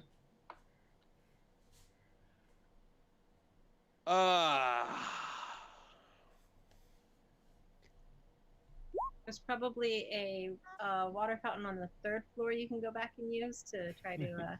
That's back in the building. Unless, unless I can drag flare into it. When do I activate the whole in pursuit business? Ooh, Or I now. still don't know what I'm pursuing. No, we know they're that way. It's Lorena. Lenore, yeah, you could be pursuing Lenore if you wanted. Yeah, it'll allow you to stay focused on it. Is that a aspect? A supernatural creature as your target. I'm assuming she's supernatural at this Yeah, of point course now that we're in the she is, freaking yeah. Fae. You are obsessed with your quarry and committed to seeking the destruction regardless of cost. You also gain a new approach, the hunt at great. So that would be your mantle, and that Right. would be. So yeah. So you that approach then I would want to use, because at this point what I'm focusing on is my need to get right. So we'll give that you woman whose name I just forgot, not Savannah. She just annoys me. Lenore. Lenore. Lenora. So go after Lenore. Use your mantle. And then Felton, what are you going to use? Sing along. I'm doing the same thing as Gideon, trying to focus on the goal Christmas. ahead, trying to block out all the distractions. We might want to consider one more thing for you, just for the fun of it. Because you can become a bear, and the process of becoming a bear in this means swapping the ratings you have of any two approaches with the other There two. is So a if they- song about Lenore. you Be flop a around your bear. approaches so that you might want to. So right now your focus as a medic is strongest, but Mhm. force might be stronger when you're in your bear form, Yeah. and then you might use force for that. So you might decide it's more advantageous to switch over and become a bear right now while you walk through the Fae. Because that won't be startling. Of course not. It'll be fine.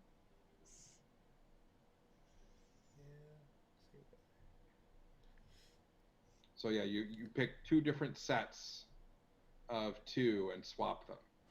Okay, so I will. Let's see. If I can So you might swap like force and focus, but force at 3. Wait a second. The bare necessities. yeah, and then we will Oh. switch your Thanks. token because I can, and I spent the time to figure out how to do that, and I'm going to goddamn change it. See, I've Yay. had the song Be a Man going through my head, but I've replaced man with bear. Pig. Oh man, yeah, that's in there too. Thanks. All right. And then we swap haste and intellect. Yep. All right. I'll probably go a little So faster as a bear. Gideon, I want to see Jackson's mantle roll and Felton's new force roll. Jackson's mental roll was a 3, it looks like. It was a 3. Yep. All right. So you guys push through just fine, and you reach the Temple of the Skull. Oh, I think we found the place. Judging by the road sign. Isn't that Gray Skull Castle or Castle something? Grayskull. By the power of what the So- hell is this place? It's a ziggurat. So we've found He-Man. He'll help you. Never watched that show. What did you expect? It is the Never Never. All right. As long as he doesn't start singing in rainbow colors. So what you see here is a clearing in the middle of a very, very dense jungle. It's actually at the top of a pyramid. A ziggurat. That has been completely like swallowed by jungle. So only this very top here is exposed. There are 4 sacrificial altars around this center, and there's a teenager drugged and tied down in each of the 4 locations. Oh, shit. They've been drawn on in ritual patterns and stuff like that. And at the center is Lenore standing there incanting, reading from a book, and holding a black obsidian dagger in her hand. And you guys, because you did so well coming through, can decide what you want to do first. You guys will. Somebody can go first. Disrupt the ritual for 500, Alec. Yeah, based on my character build, I literally have no choice. I am going to charge and try to tackle Lenore. Okie doke. Which I will happily watch him do. I might be able to move faster. You could just jump on me in my bear form and. Well, I've set this I up. don't think I'm going to be doing that. Jumping on bears? I'm still a little annoyed that you have a bear form, if you would recall. I'll get used to it. So Jackson, you move into the zone here, the clearing near her, but she's in a separate zone, so you are a little bit a ways. Now, Did you flip our screen? Sorry? Did you flip the player tab? I thought I had, but I had not. Okay. Nope, you're fine. I knew what was going on, so I knew how to ask. Ah. So there you go. So yeah, you guys are basically on the edges here, so you're not actually in this zone. The dotted lines mark off zones. So she's at the center. It's a very carefully rendered ritual circle that she's at the center of. It looks like I scribbled. But I didn't. It's very, very carefully rendered. Yeah. That's an ancient sigil. Duh. These altars are clearly still soaked with blood that maybe never dries. Standing on the far side of the clearing is a person that looks like half dragon, half human. That's normal. And actually, he's standing over one of the bodies. Looks like he's helping to secure the body. But Jackson, you charged in and entered this space. You do have you can make attacks at range with your with a fighting type of skill. You're assumed to have whatever guns you need, and you just roll your attack at range. Oh yeah, I suppose I would have something. Or spend your action to continue moving and push a bit further. If I continue moving, though, I can enter Lenore's space, right? I could try to disturb her, create an advantage. Or no, I would really have to wait until the next round.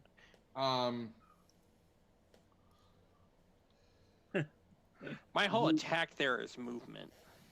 Yeah. But I don't know the rules of the game, but I'll allow it. That's fine. I imagine probably the best approach to things like that is just to decide what exactly you're going to do, and my intention is still to tackle. If I think it's a far enough run that I need to take a shot on my way in to tackle, you're going to have to overcome the distance, and it sounds like you're doing that with haste or maybe force. Okay. Because that's what I'm intending. That I will also point out, Lenore is my, although I did do the pursuit thing already, but Lenore is my target. Yeah. A sticky target. It's not my fault it says sticky. Start creating advantages, folks. Well, that's what I'm trying to do. If I can knock her off her feet, that's going to create an advantage for the next person trying to do something. Anyways, yes, if I don't think I can make it to her and actually do an aggressive, I'm gonna fire a weapon as I'm running. You can probably make it unless you roll terribly. Okay, then I will try to roll a force roll to try and give myself that extra oomph to get there and knock her down, because my intention isn't even to grapple, it's to disturb. Okay. Like that. Okay, so you reach her, and you're going to try and create an aspect on her which is off balance or something like that? Yeah. So you are trying to use your force again? Seems like the most obvious thing. And you're trying to create an advantage. So, your check. She could still roll terribly. She could. I don't see it happening, but she could.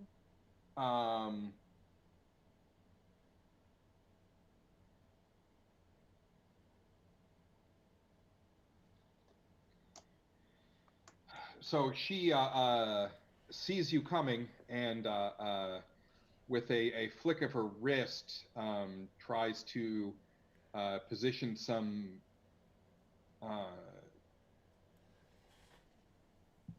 basically a shield of energy between you and her to keep you away. So she's going to use her intellect.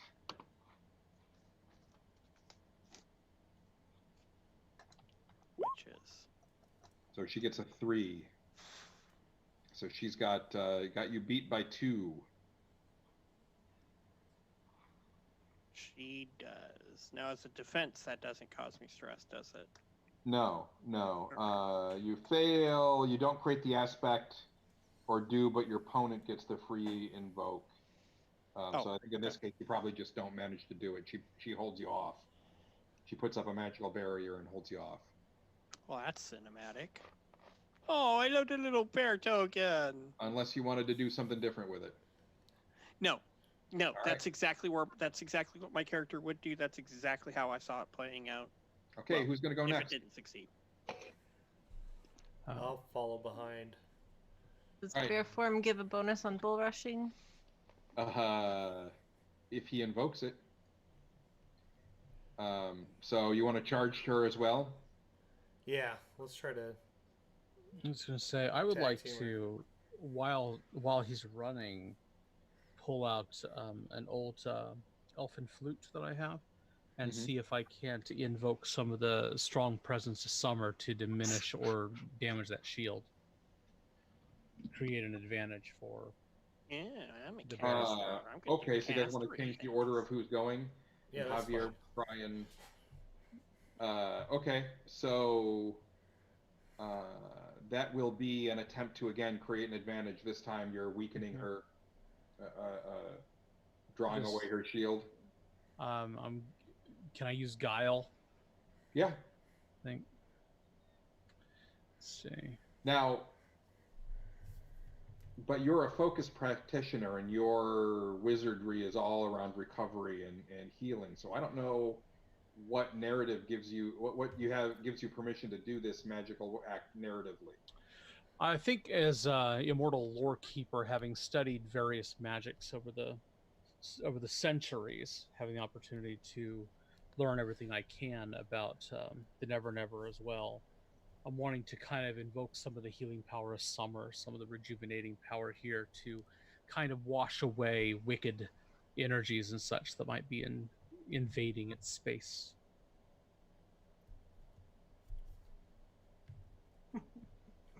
Pretty fucking thing. Yeah, but I could invoke an aspect for it if you like. So I kind of like the ancient part. Perhaps maybe it's about the flute. Maybe it's an item you've picked up, and we can declare that with a fate point. Okay, I like that. All right, so we'll pay That's a fate cleaner. point, and you can take the shot.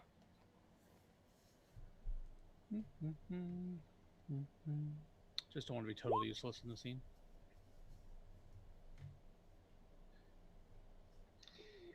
She will resist that predictably with her intellect.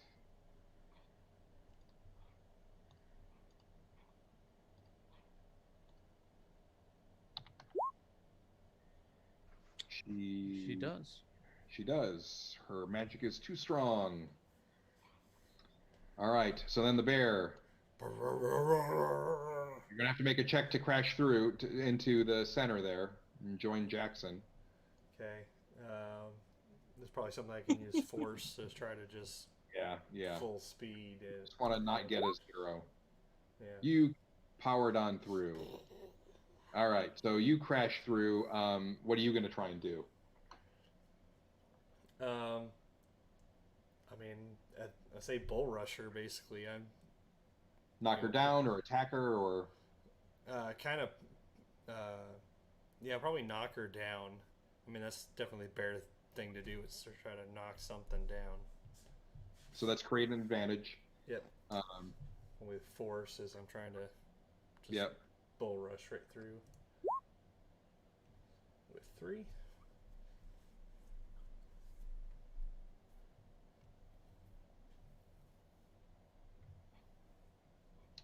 And she's going to, again, redirect her shield. She gets a 5. So she's holding all of you off. I want one of those. She's doing pretty well. I've been rolling nice. Yeah. So the last person to act as Gideon.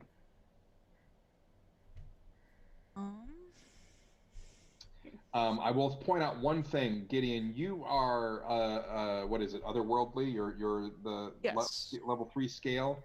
That scaled one, the half dragon person, is also on that scale. So Okay. that being is pretty damn tough. Which means you're the only one equipped to deal with him. Gotcha. Well, I would like to, if possible, use haste then to try to get as close to it as possible, and then force to try to strike at it. With Cracker Barrel. Yeah. Cracker TPK. please. That's Cracker how Barrel, I please. say it. That's how I All right, so make your haste check. You need to get a 2. TPK. Hey, you got a 4. All right, so you can get all the way over to here by him. By Kender Mage. And so what do you want to do with the scaled one? I'm going to try striking them. Part his hair. I had my character sheet pulled up, and I think I closed it out. Be in the journal tab. Yep, I got it again. The fun and joy of clicking the wrong thing. Yeah, Okay. we've all been there. Yeah. Would it be force for trying to strike then, or focus, or? Most likely, unless you think Better it should be haste. something else. Yeah, I'd say with haste, I was thinking more force. yeah. Either way. Ooh. Can I use a fate point and re-roll that? Yes. Awesome. You need to justify it with an aspect, but other than that, I mean, basically, I never roll that badly. I'm a Knight of the Cross, and boom, you there ever- you go. Pay your 2 points. Pick your third. Yeah. I'm the aspect protector of the people. Of course, I'm going to do this. You are absolutely trying to get that guy away from the people. Exactly. They're actively hurting innocents. Yes. Heck yeah. Make your attack. Okay. Please better. Thank you. Much better. His defense is going to be just his fighting, which is +2. Ooh, you have 2 shifts. 2 shifts on that, so he's going to take 2 stress. I'm okay with that.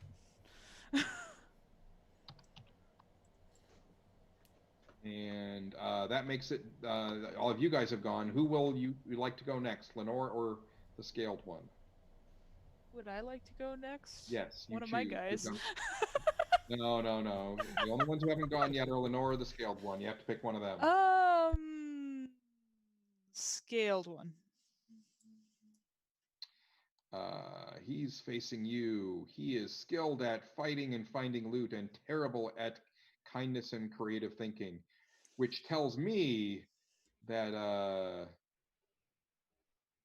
he turns and he's going to use his stunt, blessed with the gift of the dragon, and he's going to roar and try and intimidate you. Okay. With his fighting and his roar, so he's going to be +4 on this check. Okay. Look, Katy Perry roar. So there's a 6 to try and create, and you need to defend that with something appropriate for your defense against his intimidating roar. How are you going to try and hold back, defend yourself against that roar? Roar. Oh Lord. I don't know. What do you got good stats on? Focus. Yeah, it works. That'd be a good one. That's Try to just concentrate right through it. Yeah, concentrate right through it and ignore the fact that they're roaring at me altogether. You might also call this on a mission from God. or you may check the condition. So an emission from God is one of your conditions. Uh-huh. Mark this condition when the gods call you to service or the sudden need arises for you to combat evil. While this condition is marked, you have an additional approach, faithful at superb. So that would be your mantle, and you get it at +5. Oh, hell yeah, I'm totally doing that. Thought you might. So yes, I've put a 5 in your mantle. You can now check that off. Yes, you are now using all that holiness channeled through the sword at +5. And that is why you bring a Knight of the Cross. But she got a 3, so she's got 3 shifts on you. So I need to kill a whole lot of unbelievers, or like 2 anyway. So you Two very can, important ones. you want to do anything to resist that more? What would I be able to do? You can spend a fate point and invoke a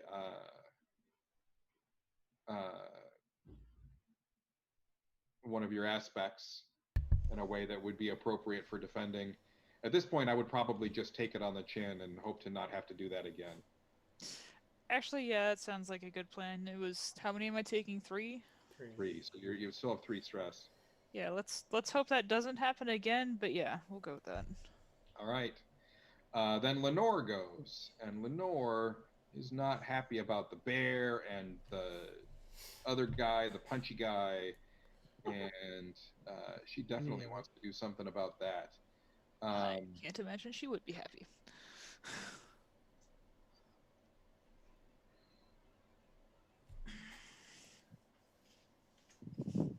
Talk about scripture. It keeps bringing me back to Boondock Saints in my head. It's a whole different thing. And an amazing movie.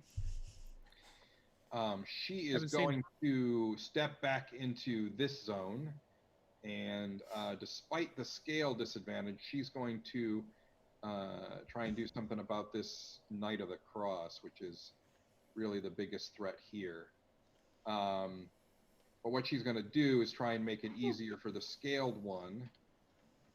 So what she is going to do is try and create an advantage of bound, and she's going to summon up vines from the jungle to try and bind Gideon and make it difficult for Gideon to fight.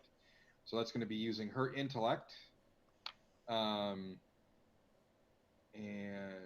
we will roll.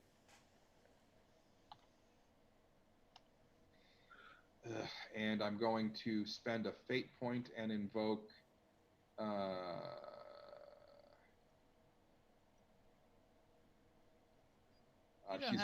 she's a power-hungry academic dabbler. She's just not willing to be defeated. So I'm going to spend one of my precious fate points and spend that. So she's up to a 4 right now to try and invoke that on Gideon. So Gideon needs to try and resist being tangled by the vines. What are you going to use to resist that? Am I able to continue using on a mission for God? Yeah. Okay, I'm gonna do that then. Yeah. Cracker Barracles is just slashing through the vines, parrying them away. As much as possible, at least. So make your roll. I got a 3. So I have a 4, so that's still enough to succeed. So she is going to have you tangled and have 1 free success on that, or 1 free invoke. And I'm going to put the boot on you to represent that. And then to start the next round, because she went last, she picks who goes next, and she decides the scale one will go next. So he's going to attack you and invoke that tangled aspect. Yay. So here comes. So this is, with that, it's at +4. I might die, guys. A 3, that could be much better. See the disadvantage to having them go last. So you have to roll badly for this to hit you. Okay. Roll your defense. I'm gonna still use mission from God because that's It's hopefully going to help me better. Yay, 4. Hey, so you resist. And I'm not going to blow any more fate points on that round. But Lenore, then, Scaled One will decide that Lenore goes next, and Lenore is going to...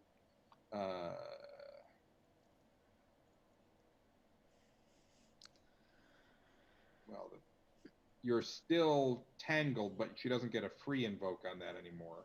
Yay! But she is going to try and damage you with those, try and choke you with those vines. Oh, I'm sure she is. So she's going to be using her intellect to attack you at +3. And we'll make that a 5 with another fate point. So the vines are so yeah, now the attack is at 5. The vines are grasping at you. She really wants to try and make this stick. We're going to try one more aspect to throw on this, and that one is going to be, why did I lose her? Yeah, she is invoking, you will regret treating me like this. You'll regret interfering with my thing. And so now it's up to it was at 5, now it's at 7, this attack. So you can resist with your mantle. I'm out of fate points. I'm okay with that too. Yes! 6. So you take 1 stress. I'm okay with that, because that could have been a lot worse. It could have. I was doing my best. Whoops. 1. All right. Then Lenore has gone. She decides that Javier can go next. Of course. Okay.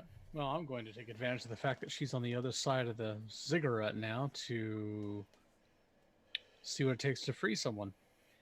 A person can be cut free, but they're drugged, so they'd have to be carried away. Well, I still cut them free and take them off the altar. Yep. Hey, I have limits. I can only carry 3. All right. Who will go next? It's all right. I'll carry all 4 of you. 5 of you. Javier, who goes next? Oh, I apologize. Let's make it Jackson. Jackson, what are you doing?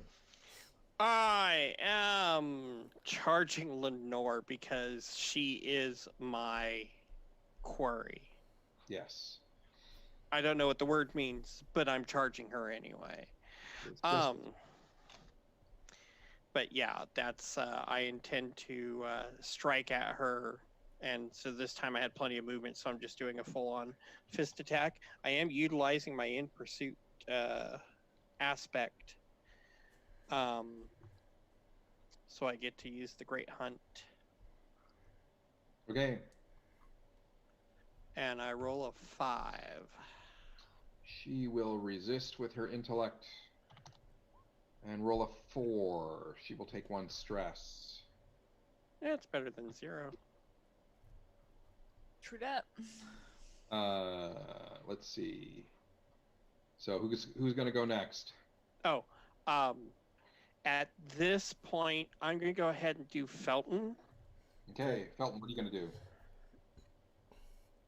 Oh, shoot. Okay, never mind. Yes, Felton. Okay. This half dragon thing looks pretty nasty. Please for attack me the in half dragon a thing. bear form. Okay.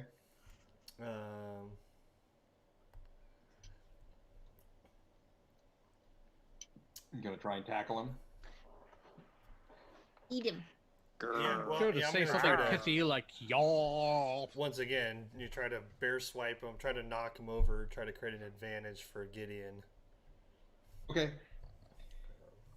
It's like, I ain't scared of dragon scales. They just look like salmon scales on a bigger size.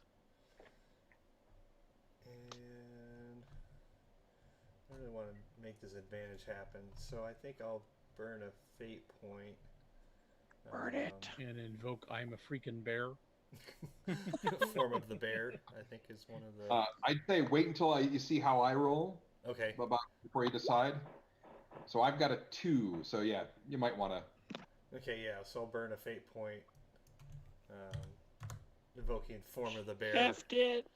All right. Just my pure size Yep. makes it easy. So create an advantage for Gideon then. Be yep. Okay. So that gives. He is prone, and and there's one free invoke that Gideon can use. So yeah, the bear piles into his legs, and the guy goes down. Wonderful. The only one who hasn't gone yet is Gideon. So Gideon, you're next. Gideon up. Fantastic. Do I need to do anything to get out of the bounds for the vines that I had? They are so you could try and overcome the vines, yes. Mm-hmm. Okay. And that would eliminate anyone's ability to use them on you again. Now, they don't have any more free invokes. So they have to spend a fate point to invoke it. They would have to spend a fate point to invoke it, or spend another action to create some more free invokes on it. Okay, are the vines going to prevent me from attacking the scaled one, or can I do that anyways? No, you can do that anyways. Cool, I'm going to attack him. With a mantle of 4. You can invoke that. Yes. Yeah, if we need to, right? Additional 2. He gets a 2. So what we can invoke to bump up her. Yeah, you can make that a 4. 4 shifts. I would love to do that because that thing's McNasty. All right. He is going to, rather than take that stress, because it'll take him out, he takes the in peril condition. Okay. And so he is now badly wounded. Thank you, Bear. That's why I did it, because you're more effective against him. So. And that makes it so. Gideon, you decide who goes next this round, or who goes first in the next round. Yeah, next round. Hey Felton, have at it.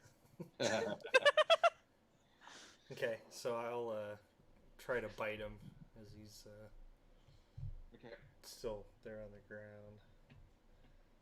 You don't get the free invoke anymore, but you Right. can invoke it if you want it. Yeah. Okay, we'll see how he does, I guess.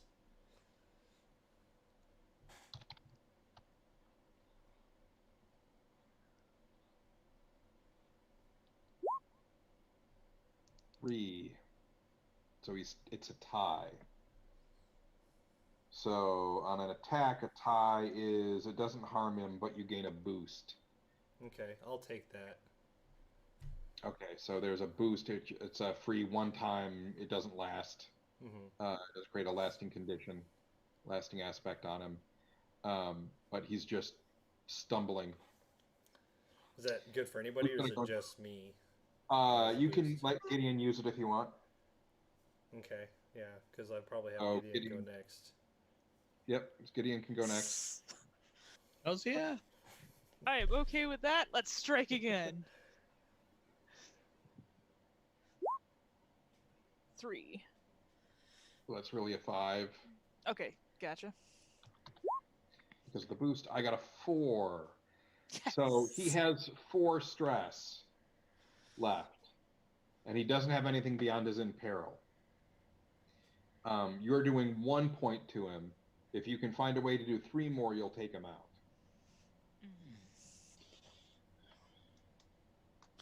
Which means you could invoke to re-roll if you want to. Now that was a pretty shitty roll on your mantle. It was. Okay, so Yeah. can I invoke the protector of the people again? That aspect? Okay. Yeah. I'm gonna do that. So it costs you a fate Yeah. point. Because if you don't, that person on that altar is going to die. And the boost is still, There you go. That is That's a much better. better roll. so with the boost, that's an 8 over his 4, so that is enough to take him out. Yes. And because he is defeated while he's in peril, I think he's Well, because he's an NPC, he's dead. So, anyway, he's done.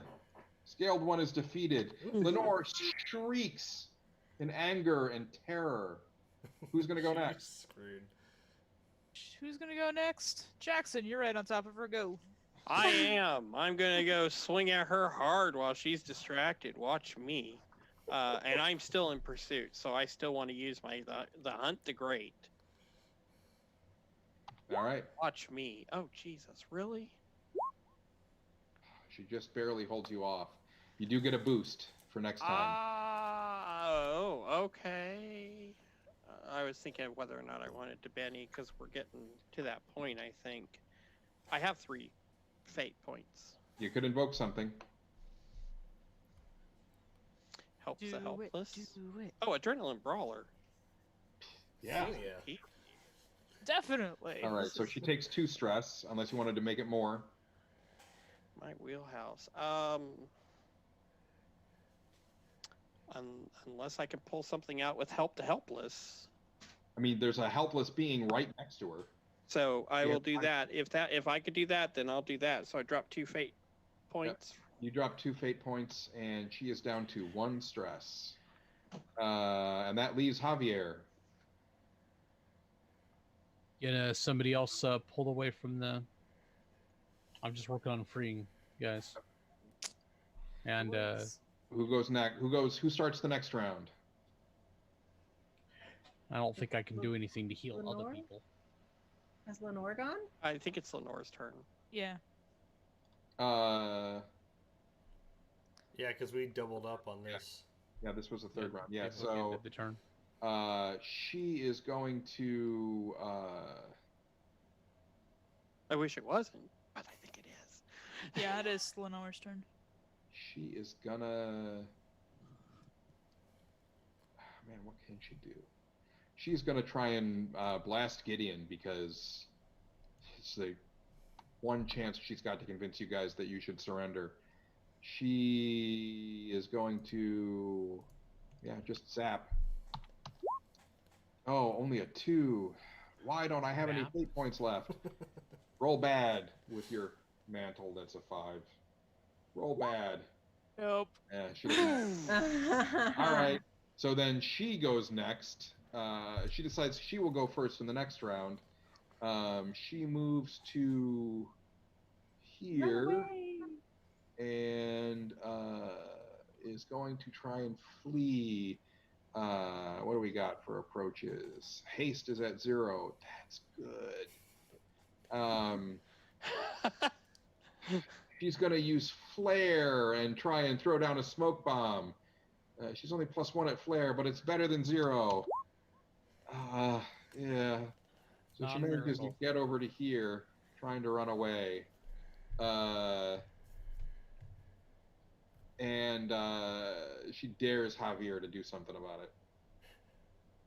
She needs to get home and work on her next non-Euclidean mathematical proof. It's very important. She's Javier. She seems to think you're number 1. Professor, You gonna just Uh, pass it on to somebody else, or Professor, I'm going to toss an old knife I picked up one time. I don't know what it does. I never studied it thoroughly. Never had the time. all right? Well, I assume that is what? Force, intellect, haste. Well, I wish I could come up with a way to use intellect on that. I don't know what it does. Maybe you do. Exact balance, exact weight. I know exactly how to throw it to Well, get it also- precise. Geometry, like Mhm. Yeah. angles and stuff. Yep. Mhm. Ballistic mean- projections. You buy that? No, but I wouldn't either. Yeah, no, I don't think that works. How about focus? Yep. So you line up a shot. She will resist with her intellect, throwing up a desperate shield. And Ugh. I want to invoke with my last fate point my gentleman thief to slide that using sleight of hand to slide that in that throw in at an angle she doesn't see. That works. Shield slams down. So that is enough to force her to either take a condition or, and because it's midnight, I'm gonna have her be done. Yeah. So I wanted to find the table that would explain. What happens? Yeah. It's gonna be way easier in the PDF version. I guess now you're gonna find out what that dagger does, huh? What is Hounds of Tyndalos? I don't know what that is. Tad, she needs to go home and work on her next non-Euclidean mathematical proof. Professor?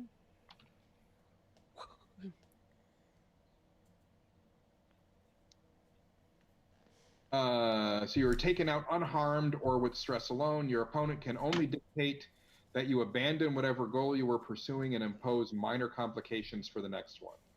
So she's not dead. She's not. She just can't escape. Permanently defeated. Yeah. But I'll be able to report her and make sure that she can't come back to the university. Yeah. She'll be able to go back to the university. She's going to have to develop a whole new identity and stuff like that. But if she had been in peril and then been defeated, your opponent may render you unconscious, immobile, or otherwise helpless in the next scene, or declare that your peril manifests tangibly, and doomed, you can be dead or nearly dead. We'll try to get these gentlemen back home. Yep. Walk out. Looking forward to walking out of the library with them. Yeah. And then you can flip off Sullivan one last time. I'll leave that to my assistant. Got you covered. Well done, Jackson. Remind me to double your salary. To $2 a day. Well, sorry to What's that? sorry to run that a little bit long. It wasn't as bad as last time. Again, No. it wasn't your fault because We we had had 30 audio minutes of issues. Issues did at the pretty good beginning, for- of course. Yeah. No, thanks, John. That was a lot of fun. That was interesting. I tried to pull one fast one to see how far I could push you, especially since Well, for a one Gotta shot, make it don't sound like being convincing. really being a big dick, but it's thin, dude. So you No, guys want to? I wouldn't have let it. I was just curious. I was like, I don't mind It was being like a bullshit. indebted. What you gonna do? Throw me in jail for 90 days? I'm not picking up this character again. You guys want to try to do a raid? A what? Oh, is Raid. somebody open that we want to raid? It's a Twitch thing. Yeah, What the that is. Wizards of the Couch are still streaming. Wizards of the Oh. Couch. Yeah. Do we want to try to do a raid? I don't know what that I means. don't know what that means. It's up to you. I do It's want to a thank the Twitch chat thing. members. Look at all the chat people that were in here. I'm exhausted. Yeah, they Yeah. kept me busy all night. Thank you very much, you I guys. know. I saw some people I didn't even think talked much, but I'm just happy you're here. I hope you had fun. If I hope you anybody's enjoyed us. in chat Um, and wants to raid with us and is unfamiliar with it, Ken, I'm you gonna- want to flip the view back to Zoom? Yeah, I did. oh yeah, there we Okay. go.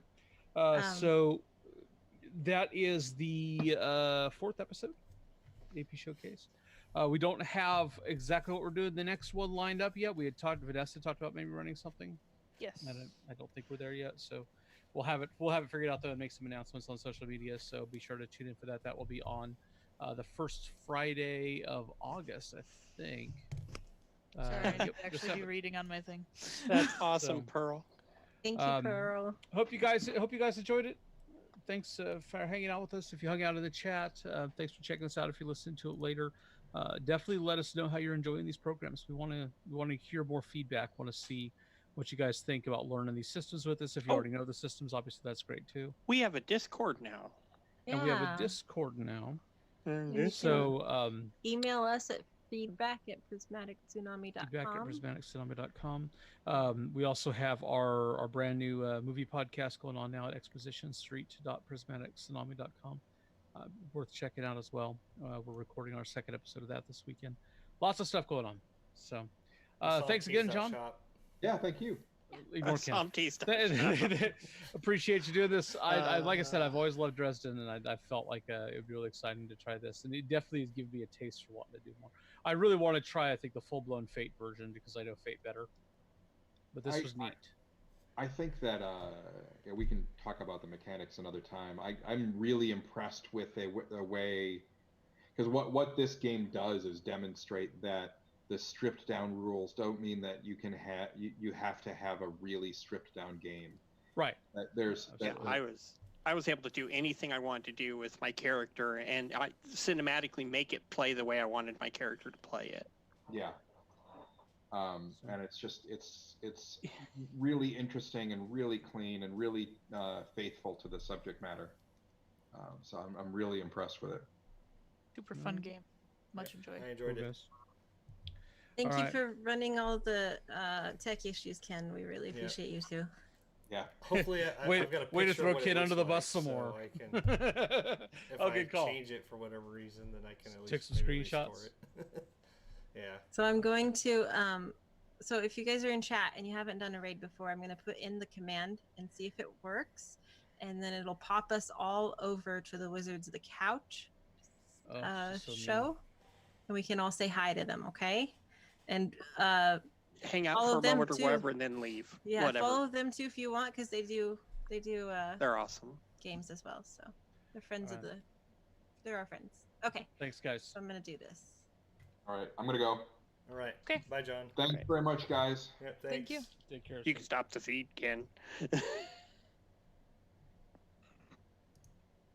Nope. Did you get it, Bredist? Put it in, but it's not. Is it doing the thing? It's not doing the thing. So apparently the command doesn't work. So we'll have to get Oh, I that think set it up was later. slash rage. Slash Oh, rage. you're right. It's supposed to be slash raid. You're gonna type it faster than I can. Oh, you already have There a we raid in go. front. You beat me by a second. All right, great. So we're gonna pop over there and we can say hi to him. 1 second. Does it go